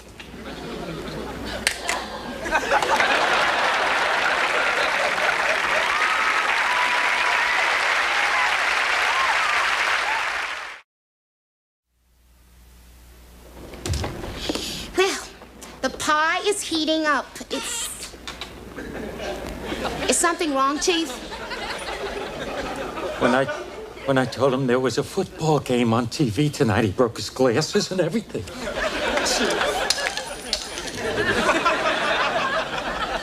Chief! Just 5 minutes now.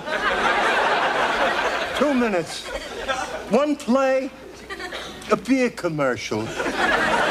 Chief, you promised. I can't believe that nobody in this house told me. See, if this family had been talking, you would have known there was a football game. I knew. You did?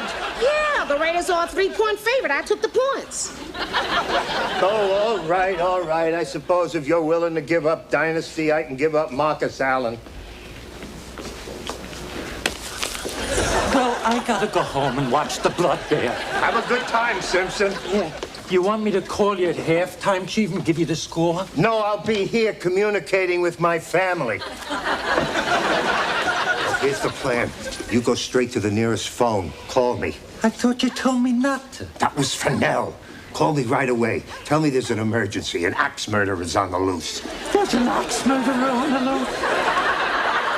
There will be if you don't get moving. Now get moving. You want to hear about my problem? No. I don't know what happens to me, but when I go to a party or when I'm around more than 3 people, I just freeze.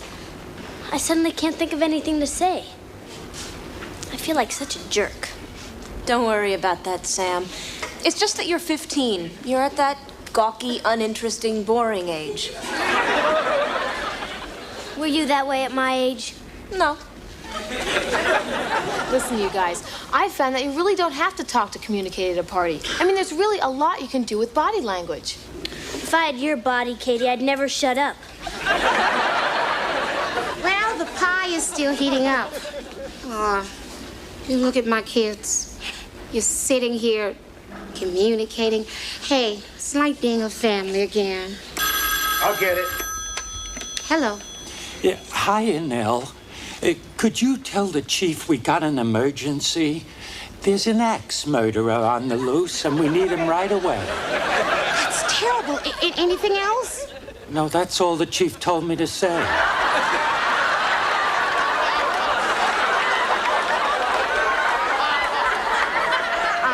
Thank you. I'll tell him. That was Simpson. I knew it was going to be one of those nights.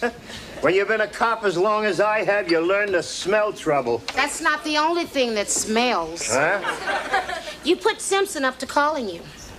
What are you talking about? There's an axe murderer out there running.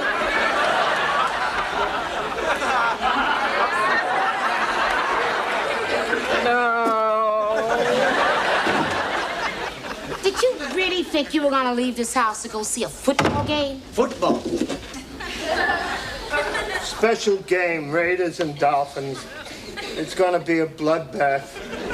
Oh, yes. Oh, how could I forget? I gave Nell 3 points. Forget the football, Grandpapa. You're staying here and talking to your family.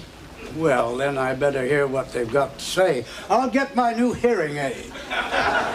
What new hearing aid? I can't hear you. That's why I need my new hearing aid. Well, at least you kids have been talking to each other. Julie, I'm sure you have something that you would like to share with your family. Well, at school I have kind of a sticky situation. Sticky situation. Please excuse me. I gotta go check on the pie. You want to hear about my problem? No. So what's your problem, Julie? I was first. Well, this girl at school accused me of being pompous and arrogant. That's terrible. You're not arrogant. Yeah. You're pompous, but you're not arrogant. Okay, folks. Go ahead and talk away. I can hear everything. Where did you get that? I haven't seen a hearing aid like that in 20 years. They don't make them that way anymore. AM, FM. Oh, yeah, Pop. Those are the best.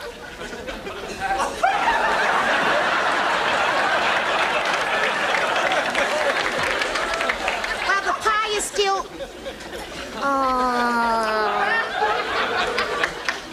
Will you look at that? Father and son communicating. And you know, they didn't even need a football game.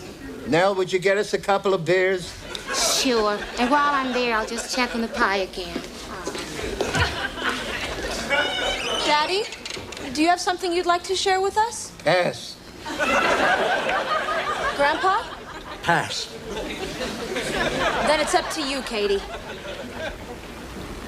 Well, I've got a problem with a guy. I like it already. Doesn't anyone want to hear about my problem? No. That's my problem. Nobody listens to me. Okay.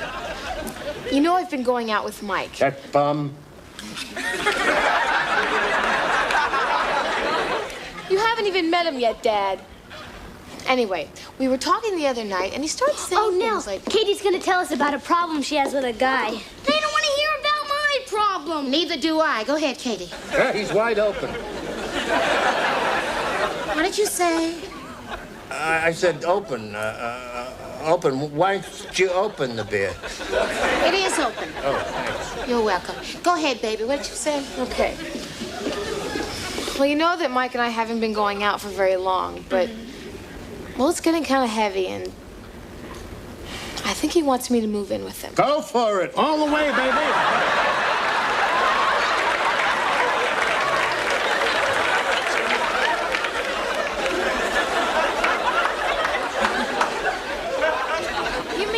You mean you think it's okay? He made it!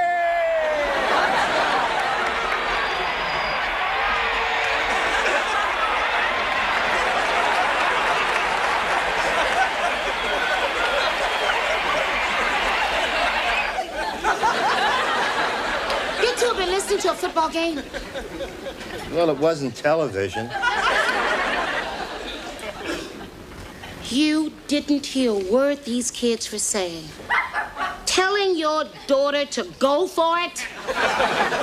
You care more about a football game than you care about one of your daughters living in sin. Over my dead body. Which daughter? What am I asking? Katie?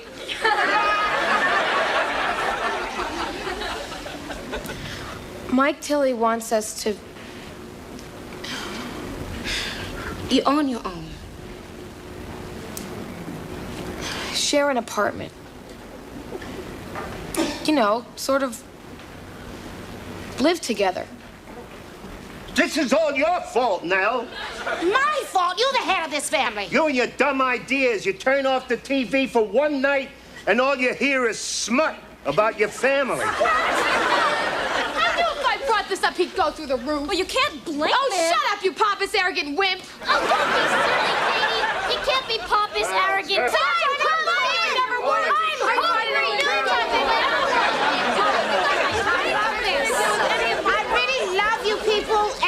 I love this.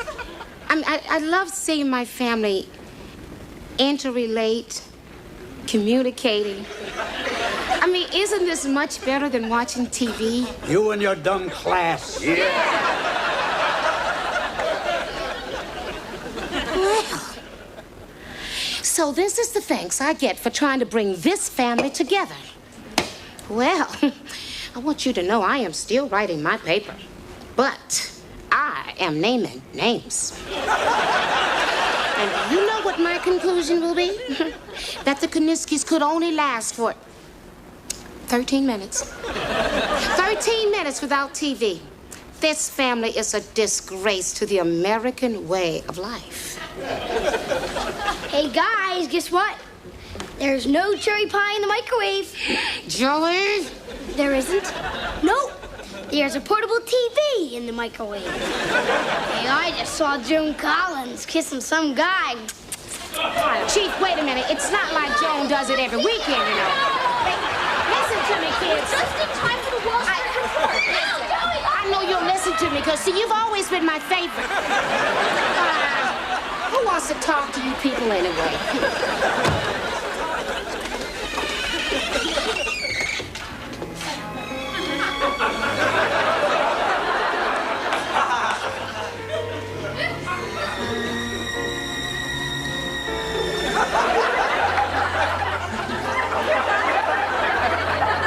Go for it, Alexis.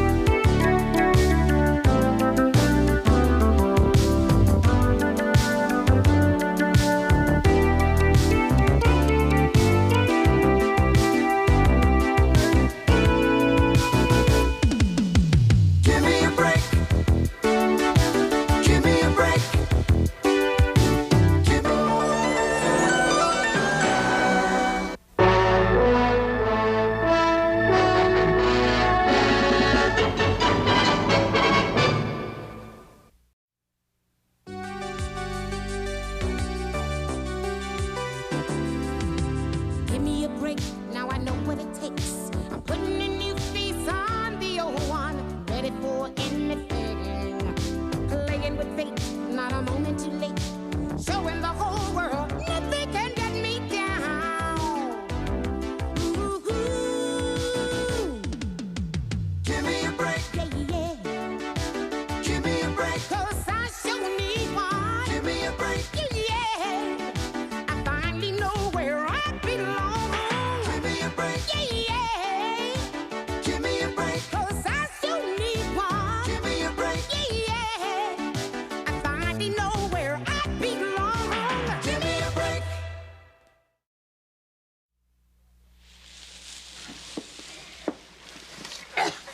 Wait, this is not gonna work. This is all your fault, Nell. Just push, push. No, stop. You gotta break the branches. Stop. Don't yell at me. You're the one wanted a big tree. Look, we need a big tree. We got a big family and we got big presents. And you got a big mouth. Wait, don't you blame this on me. You built this house. For extra $20, you could have got a bigger door. Boy, this is going to be a great Christmas. Grandpa, would you please go find me the saw? All right, Chief. Push. Simpson beep 3 times. They need me at the station. No, wait, Chief. Chief! Don't leave me here with this tree in the door. I'm gonna set fire to your Santa Claus suit. Merry Christmas. Do you realize there's a tree stuck in your front door? Yes, we planted it there last year. What do you got in the bag, Addie? Presents? Yeah. Yay! Let's hear it for Addie. Well, since I knew I was going home to Alabama for Christmas, I thought I'd bring all the family presents over. Oh, Addie, Christmas is not going to be the same without you. I know. I'm going to miss you, too. That's why you're coming over to my house Saturday night, and we're going to celebrate our own little Christmas together. Oh, that's a great idea. 2 best friends spending their holiday together. Now, here's your saw for the tree. And if that doesn't work, we can rent a beaver. Grandpapa, it'll work. All I have to do is trim a little branch here and trim a little branch there. Oops. Great work, Nell. Well, look on the bright side. We'll be the only family in town with 2 Christmas trees. Boughs of holly, fa la la la la la la la la. 'Tis the season to be jolly, fa la la la la la la la la. Hey, Dawn, we now are gay. La la la la la la la. No. La. Oh, Addie, what the fa-la-la are we doing?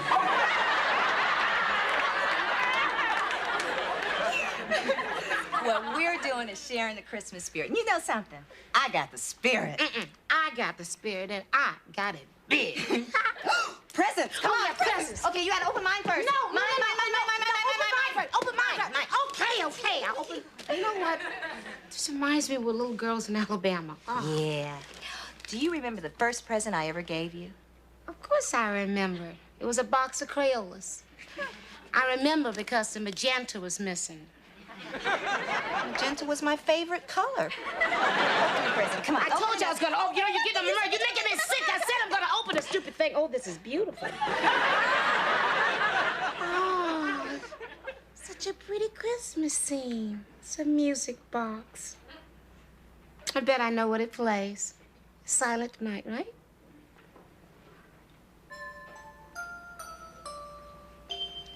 I saw Mommy kissing Santa Claus. I saw Mommy kissing Santa Claus. Oh, thank you. I love it. I knew you would. You know, everybody else has Silent Night. You have a classic. I love it. I love it, Addie. And I love you. I love you, too. Doorbell.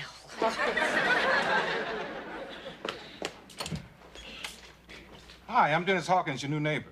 Hi, I'm Addie Wilson. Who is it, Addie? Just a new tenant. Keep decking the halls. Hi, neighbor. I was wondering if I could borrow something. Anything. Addie, look, if you're gonna spend all night at the door, count me in. Dennis, this is my oldest friend. Good old Nell Harper. Yes, I'm on Medicare. Well, I came over to borrow some cooking oil. I'm making French fries. I just love French fries, especially crinkly ones, the ones with the ridges on them. That's how my wife makes them. Excuse me. I'll get the oil for you. His wife. Addie, please, come on, be nice. You want to wait in here? No, I don't want to be a bother. It's just that I'm a terrible cook. Where's your wife? Well, she's with her lawyer. We're getting a divorce. Divorce? Merry Christmas. Well, thank you. But being alone, I don't think it's going to be too merry for me this year. Oh, what a shame. Well, you know, my friend Addie is going to Alabama for Christmas, but I live here in town, and if you have nothing to do for the holidays, I have 2 Christmas trees. Well, being divorced might not be so bad. Divorced? Won't you come in? Now, here's the oil. If you need anything else, a pot, a pan, a stove, please don't hesitate to call me. Mi casa es su casa. Gracias. But aren't you going to let Nell into su casa? Oh, Nell, my silly me. My head is into Christmas, and when I heard the bells, I thought it was Santa Claus. Ho, ho, ho. Hi. I really should be going. Oh, well, if you need anything else, please call me. You know, that's what neighbors are for. I might just take you up on that. I haven't quite gotten adjusted to this yet. I haven't been on my own since I lived in Paris. I was in Paris once. I saw Gigi twice. What were you doing in Paris? Trying to write poetry. You know, when I got out of the army, I had this crazy idea of being the black Carl Sandburg. Instead, my poems were more like the white Nipsey Russell. I would love to hear some of your poetry. Oh, no. Oh, yes. Let's hear some of that Dennis Hawkins poetry. Well, okay. Love is more than a feeling. It is an illusion. Especially the love I feel for you. For the passions of my love have facets of beauty and happiness that dance and sparkle and strip through the very core of my soul.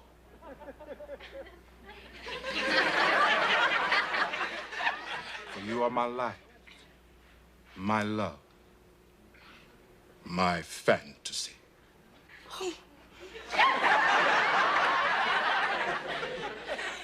so French. You are my love, my life, my fantasy. Addie, you don't need another fantasy. Well, back to my French fries. Arrivederci. It was nice meeting you both. Likewise. Yeah.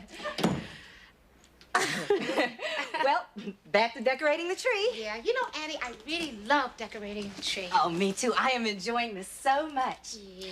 Hey, Nell, how do you think this would look here? A little to the left. No, go back to the right. Go, move up.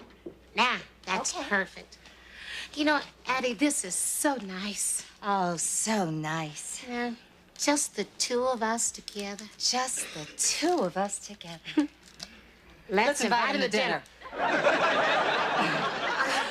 Well, I just meant, you know, in the spirit of Christmas. Oh, yeah, it'll be our little act of charity. No, you can't. I only brought over 2 steaks. Look, I have to run home and pick up another one. Oh, okay, great. You get the steaks, and I will crinkle some French fries. You know, Addie, this is what the Christmas spirit is all about. We're going to be sharing our evening with a total animal. I don't think I've ever heard that one.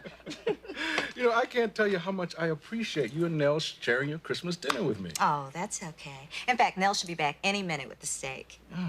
And I'm glad I met you two. It's so refreshing after all the phony women I've been bumping into lately. Oh, well, we're just 2 simple girls from Alabama. What you see is what you get.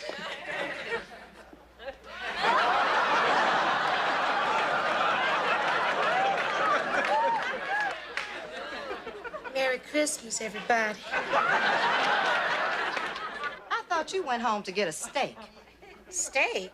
What steak?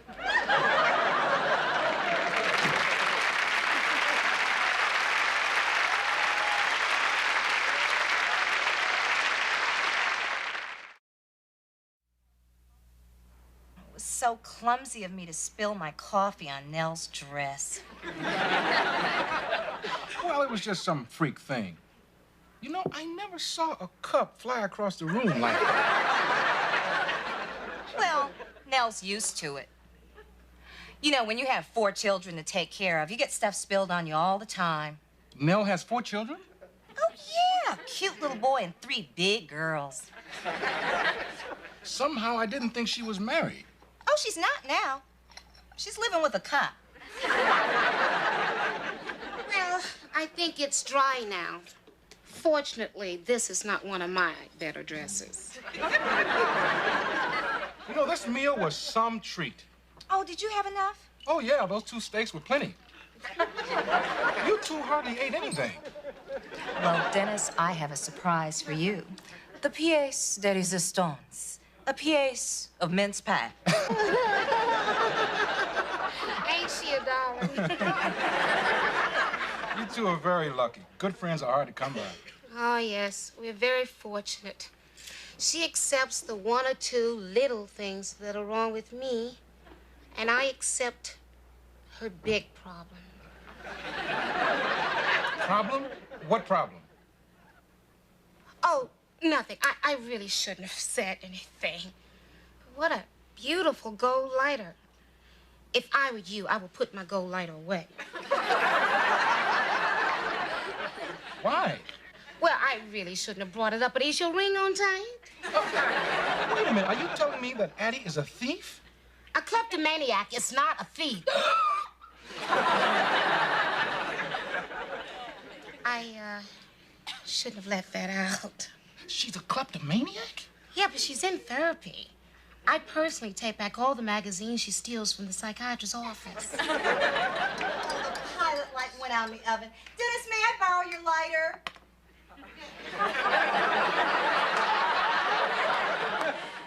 Oh, gee, Addie, I just ran out of fluid. Well, never mind. I found some matches. Thank you. Oh, Dennis, this is so nice, isn't it? Just the 2 of us. It's so cozy. So right. You're right. It's very Right. To think, in 3 days, it'll be Christmas. Christmas. Yeah, it's the best holiday of the year. The best. I imagine you've made plans. Just family, nothing I can't break. You know, they'll come down the stairs to get their stockings and, you know, gather around the Christmas tree. And gather around the Christmas tree?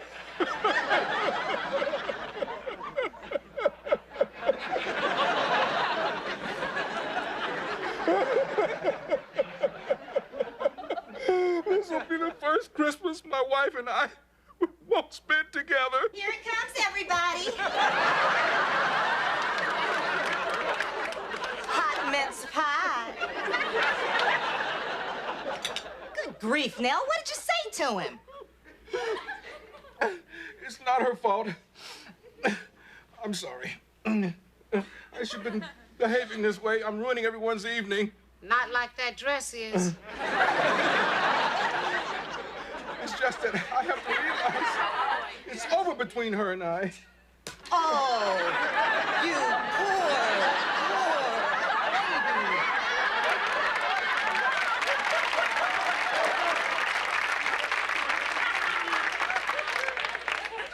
Addie, that dress is gorgeous. Oh, thank you. I picked it up at this new boutique. It was a real steal. A steal? Why don't I liven things up and put some music on? Oh, my stereo is broken. Oh, we don't need your stereo. I used my music box.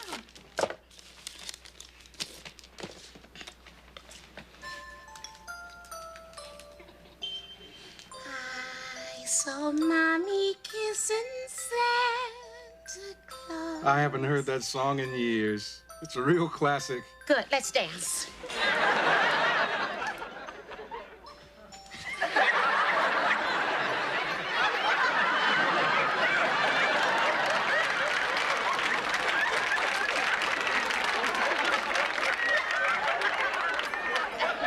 May I cut in? Excuse me. Adelaide Wilson, don't you dare cut in on me when I am dancing to I Saw Mama Kissing Santa Claus.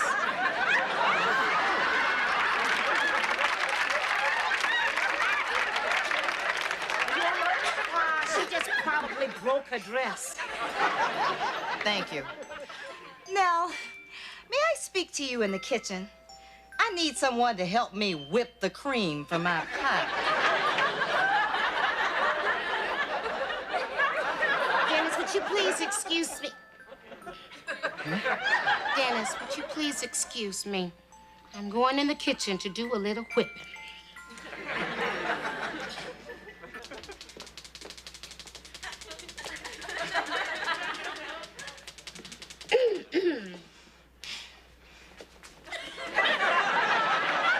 Nellie Ruth Harper, you are making a fool of yourself, going out for a steak and coming back looking like Michael Jackson. Me? What about you and that dress? I dare you to bend down and pick up that spoon. This dress wasn't made to pick up spoons. Oh, yeah, we know what that dress was made to pick up. Look, we were supposed to spend Christmas together, two old friends, and you let a stranger come between us. Me? He didn't ring my bell. That's why you went home and got that dress. That's a low blow and a cheap shot. The worst part about it is that it's true. Oh, don't give me that, Nell. You agreed with me. Yeah, I did act a fool, but so did you. Well, I guess we both got carried away when an attractive man appeared.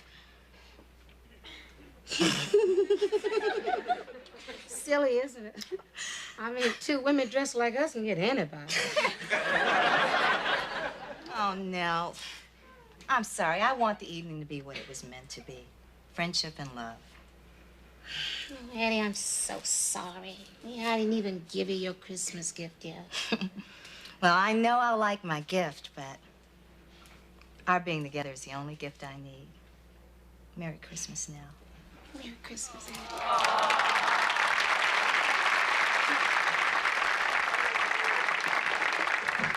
We're back.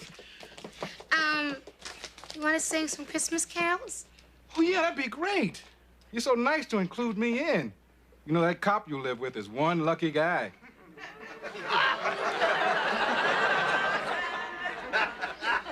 Well, it's true. It certainly is. Merry Christmas, Dennis. For you.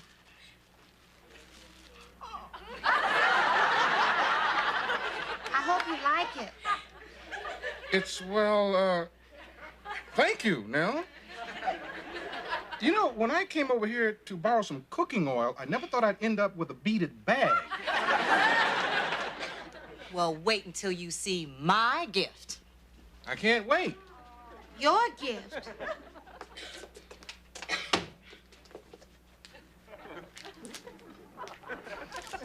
Here. A pipe for me? Addie, where did you get that pipe?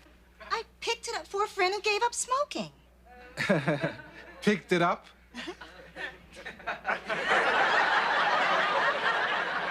Well, no thank you, Addie. I'm trying to quit, too. Oh, then I'll pick you something else up. Anything you want, you name it. Oh, no, Addie, what I mean is, I don't want you to get caught on my account. Caught? Oh, yeah, caught in the Christmas rush. No.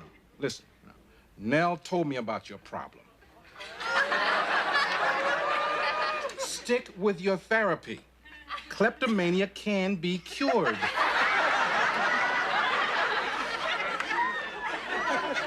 You told him I was a kleptomaniac. Yeah, but I'm not gonna tell the cop that I live with. I am so sorry I invited you here. You're sorry? Huh. Do you know why I'm here? They call it pity. I am the only friend you have ever had. Listen, Nell.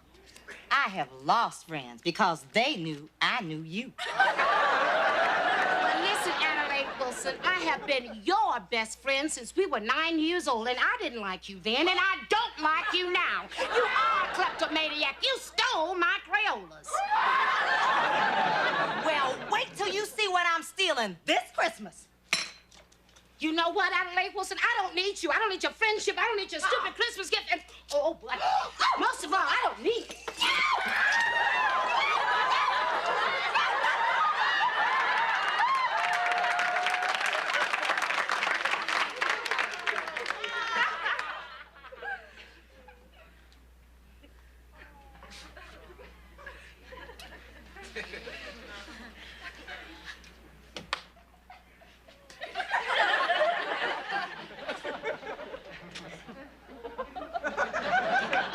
Just throw our Christmas tree over the balcony? Yes. That wasn't very Christmassy of me, was it? Nope. But I know you didn't mean it. Dennis, we both liked... Dennis? He's gone. Wait. Thank you both for sharing your Christmas spirit. Because of you, I'm going to beg my wife to take me back. He wrote beg in big letters. I think she will when she sees the beautiful beaded bag I'm giving her. Well, look at it this way. In the spirit of Christmas, we brought two people together. Addie, they aren't the two people I had in mind. Merry Christmas. Merry Christmas, Nell.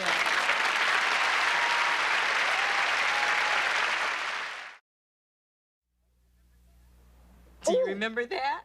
Where did you find that? Oh, Nell, I'm gonna miss you this Christmas. I'm gonna miss you too. But I have your music box to remind me of you.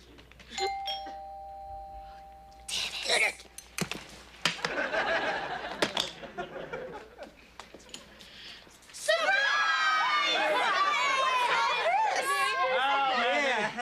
couldn't let you go back to Alabama without your gift. Oh, I may cry. What a family. We even brought you tree.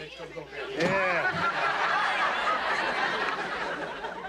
When we were walking up, some jerk threw this sweet little Christmas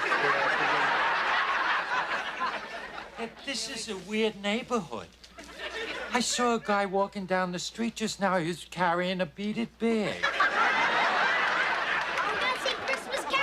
You bet we are. How about? You better watch out. You better not cry. You better not pout. I'm telling you why. Santa is making our list, checking it twice. Gonna find out.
It is. Addie, if I accept a date at 9:30 on a Saturday night with a man I don't even know, he's gonna think I'm desperate. I'll be there in 15 minutes. All right. I said I'm sorry. How many times do I have to apologize? Hey, what is your problem? Grandpa, he's so touchy. I said one little thing to him at dinner tonight, and he's still jumping all over me. Well, you know, honey, sometimes young people can say something to older people and really make them angry. Now, what did you say? Please pass the butter. Don't you know nobody wants to hear that when they're eating? Why is he so grumpy? Because it gives him pleasure. Oh, come on, Nell. Can't you do something? Nope. It's not just me. No. He's on Katie and Julie, too. No. He's even hollering at Joey. Please. Can't you do something? All right. I'll call Addie and cancel my date. So what if a good-looking man is in town just for one night? I can't just ignore Grandpapa and his problem. On the other hand, Grandpapa's a big boy and he can take care of his own problems. Joey, if I've told you once, I've told you 1,000,000 times not to make noise while I'm sleeping. But I was being as quiet as I could be. Well, it's too loud. Hey. What's going on here? Grandpa says I woke him up. The boy is totally inconsiderate. But I wasn't making any noise. Oh, yes, you were. Now I lay me down to sleep. I pray the Lord my soul to keep. He was saying his prayers? Yes, and the noise was deafening. Well, no problem, Pop. I'm the chief of police. I'll arrest him for loitering on his knees. Don't make jokes. I'm not in the mood. Oh, sorry, Pop. Joey, from now on, don't pray so loud. But I can't pray any quieter. God can hardly hear me now. Try whispering. He can read lips. I'm sorry, Grandpa. Oh, for crying out loud, Pop, be reasonable.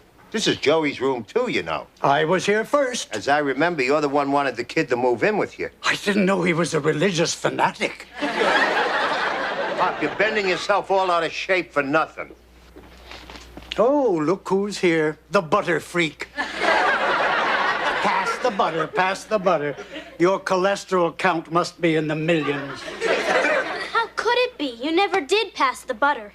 Pop, what's wrong with you? There is nothing wrong with me. Oh, don't give me that. You've been ranting and raving like a maniac. I always thought I could count on you for a level head. Well, don't count on me. I don't want anyone to count on me. You live your life, and I live mine. Okay, if that's what you want, that's what you got. But while you're living your life, could you hold it down? There are other people here trying to get some sleep, too, you know. Could you sleep with that racket going on in there? Just listen to that. Listen to what? Joey brushing his teeth. The minute I drop off, all I hear is... Well, what do you want me to do? Put a silencer on Joey's toothbrush? Grandpa, he's just a little boy brushing his little teeth. Little teeth, his little teeth. Oh.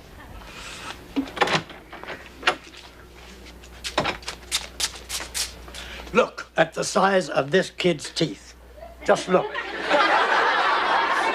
He's got a mouth like Seattle Slew. And you're acting like the other end. Yeah, I knew you'd take his side. Well, go on out of here and take him with you.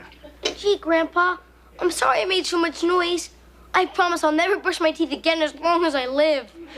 So it's too late. This is my room, and I don't want to share it with you any longer.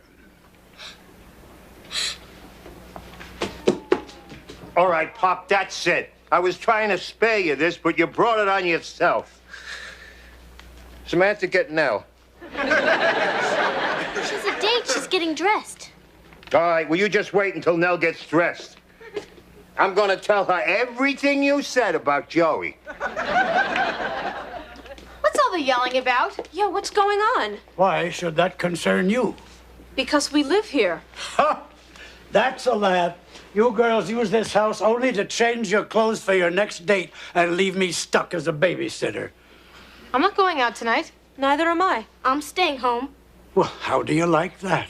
It's Saturday night, and my 3 granddaughters are so boring they can't get dates.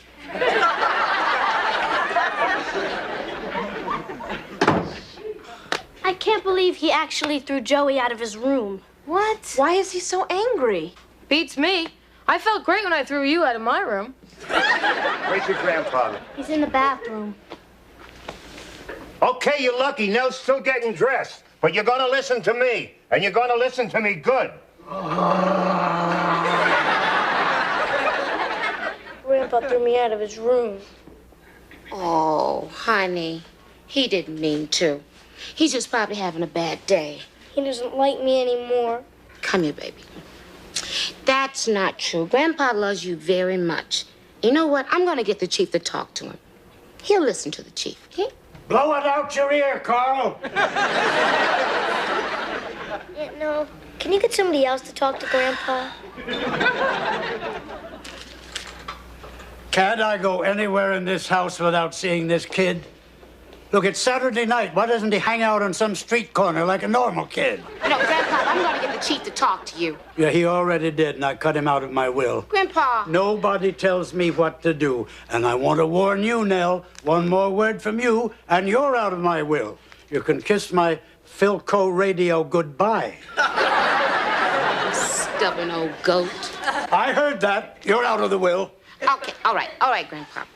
When things would go wrong in my family, my mother would sit us down, and she would play the piano and sing us a happy song, and we would all feel much better. And your family would sit still for that? Yes, and so will you. Now sit. Smile, though your heart is aching. Smile, even though it's breaking. Although a tear If may your mother be... sang that, I don't wonder you left home at 17. Smile the sacrament, smile for the sacrament, smile and stick it.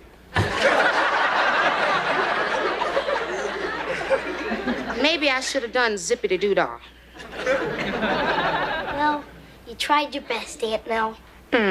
Don't worry, honey. You know what? We just have to give Grandpa a little room. He's got the whole room to himself now.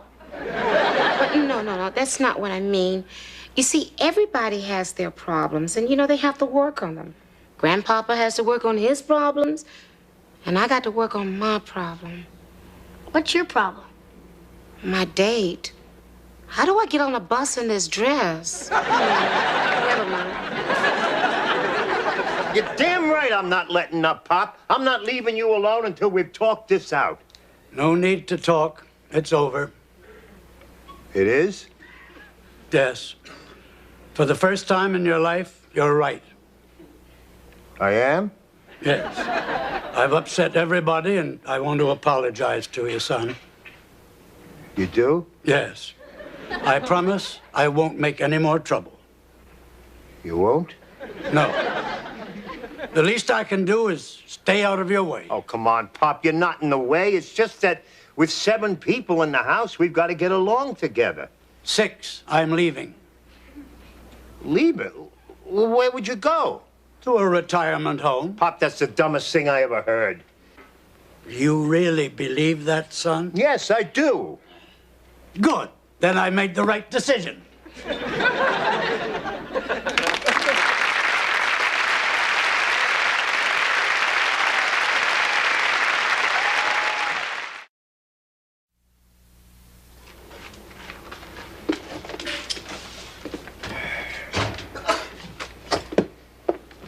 Your grandfather's locked himself in his room and he's packing. Where's Nell? She went to the market. She's gonna fix Grandpa's favorite dinner tonight. Polish sausage and cabbage. But he's leaving. Yeah, well, Nell says that no matter what part of town Grandpa's in, when he smells Polish sausage, he'll be home like a shot. I think it's going to take more than that. He's really moving out. I don't know what's got into him. Grandpa's problem is much more deep-rooted than just Joey praying or brushing his teeth. The anger he's venting towards all of us is simply a manifestation of an inner conflict, and in essence, he's really directing that anger at himself. She's right. Something's bugging him. Oh. Grandpa just called a cab. A cab? I got to figure out some way of stopping him from leaving. I got an idea. Why don't we all go up to Grandpa and say I'm sorry? Yeah, that's a good idea. Absolutely. We'll say we're sorry. But we have nothing to be sorry for. You suggested it. You're right, I'm sorry. He's leaving. He's really leaving. Look, you kids waiting here, huh? Pop. Pop, explain the cab. The cab? Well, son, they're yellow and they have a little meter and picture of the driver underneath. Usually somebody named Lupe. Pop, please stop it. Mustache. Pop, I get the picture. Pop, what's your problem? What's really bugging you? Why should anything be bugging me? I haven't got a worry in the world. You see, I've got nothing. And when you have nothing, you got nothing to worry about. I need a change, so I'm leaving. Pop, I'm asking you to stay. Oh, forget it, Carl. It's been nice living with you. Damn it, Pop, if you wanna, I'll beg you to stay. I'll get down on my knees and beg you to stay. Look, I'm on my knees begging you to stay. That must be my cab. Simpson. Hiya, Grandpa. Oh, the family that prays together stays together. Somebody here call a cab? Simpson, are you the cab driver? Oh, yeah. I moonlight on my day off. I drive a cab belongs to a guy named Loopy. Simpson, I want you to drive me to the Glenlawn retirement home. I'm moving in. Oh, you'll like it. It's beautiful. They got a lot of green lawns and a duck pond with real ducks. And at night, it's so quiet, except during the duck mating season. Simpson, would you wait outside in your cab? All right, Chief. Don't worry, Grandpa. I won't put the flag down, huh? Carl, Like it or not, I am moving into the Glenlawn retirement home. Well, I hope you got a rich relative that I don't know about, because I can't afford to keep you there. Well, I'll make some sort of a deal with him. Do odd jobs, mow the lawn, Pop, feed nobody the ducks. ever worked his way through a retirement home. They don't want somebody to do odd jobs. They want $1,500 a month. And you still have to put quarters in the washing machine. I'll think of something. No, you won't, Pop. You've lived a long time, Pop. You know by now that you can't do anything in this world without money.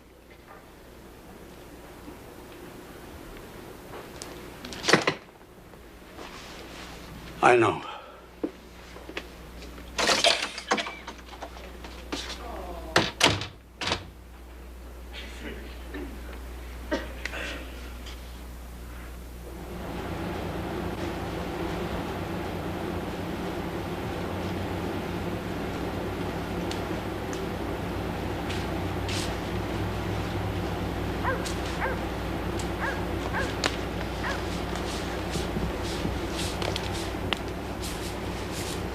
Grandpapa, what are you doing here?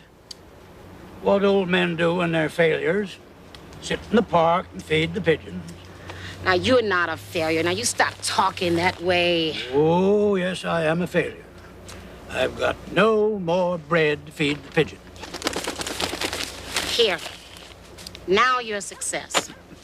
If you really want to be a hit, let's throw in some pumpernickel. I'm not in the mood for jokes now. Grandpapa, you want to talk about it? Nope. Well, there's nobody here but you, me, and the pigeons. And if one of you says one word, I'm going to cut off your pumpernickel. Grandpapa, come on, loosen up. Nell, it's the kids. You see, I'm letting them down. Grandpapa, they know that they have a cranky old man for a grandfather, and they love it. They'd be bored to death if they had one of those sweet, kindly old jerks like in the lemonade commercials. Yeah, but it's those sweet, kindly old jerks that manage to leave something to their families. You've lost me, Grandpa. Last week, I went to a lawyer to make out a will. And I found I had nothing to leave my family. After all these years, all I've got is an old Philco radio with a loose tube. You've got 3 beautiful granddaughters, me, Joey, and the chief. He's had a loose tube for years. So that's what this is about. You think that you're a failure to your family, huh? That's exactly what I am. I came into this world with nothing, and I'm leaving it with nothing. Well, at least you break even. Well, no, not exactly. You see, there is one thing I can leave to my family. What's that? A $75 bill from my lawyer.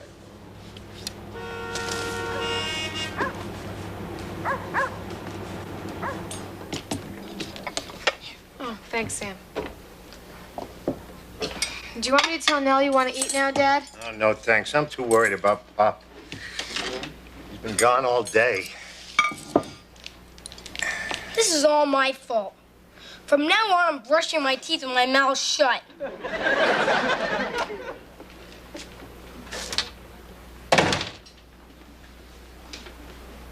Hi, Pop.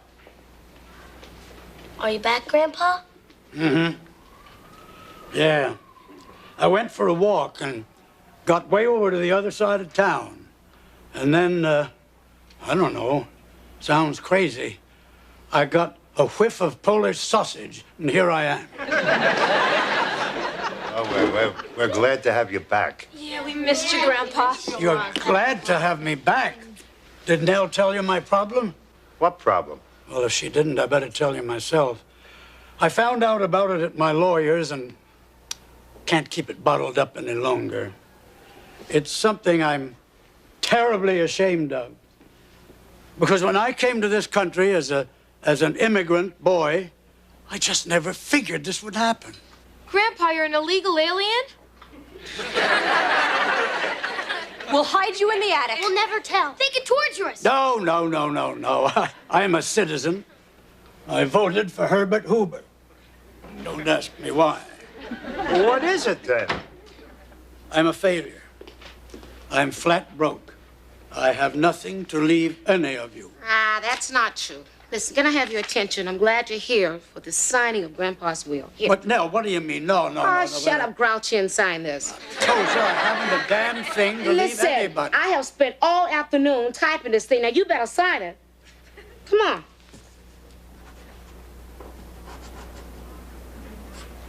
All right. Now, read.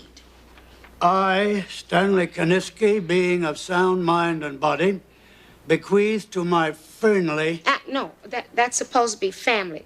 Well, I'm a lousy typist. Bequeath to my family the following. Okay, give it here. Samantha, read. To my youngest granddaughter, Samantha, I leave you my sense of humor, my honesty, and my cuteness. These are valuable things to have. Because if humor and honesty get you into trouble, you can always fall back on cuteness. Pass it, Julie. To my middle granddaughter, Julie, I leave my curiosity, my thirst for knowledge, my desire to know what the world is all about. But I hope she's learned from me that sometimes it's better to be lucky than smart. After all, I was lucky enough to marry Mildred Wojcicki and have a family. 3 wonderful granddaughters and an average son.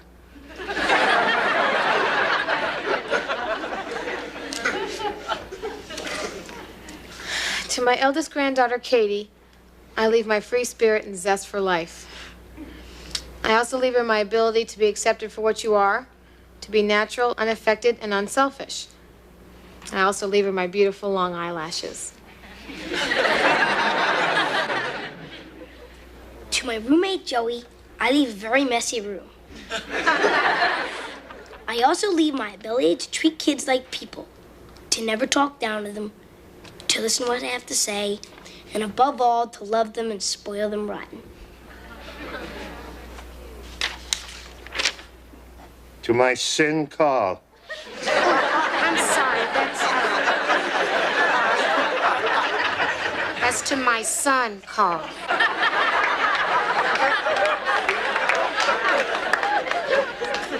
I leave my grouchiness, my stubbornness, and my talent for hollering at his family with love and affection. To Nell Hopper, I leave my talent for being a good friend. I also leave her my knack for knowing when to give advice and when to butt out. In addition to the above, I also want to leave Nell something near and dear to my heart. My old Philco radio with the loose tube.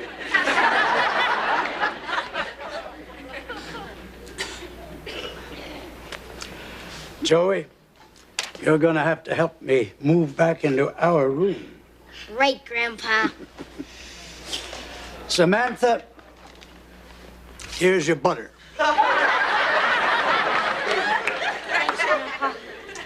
Now, you girls, you go ahead and make all the Saturday night dates you want.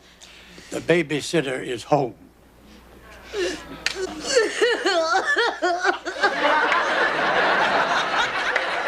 Oh, Grandpa, well, thank you for leaving me your old Philco radio. It was such a surprise. I got a better surprise for you, Nell. I'm not leaving you the Philco. What? You can't cut me out of your will. I wrote it.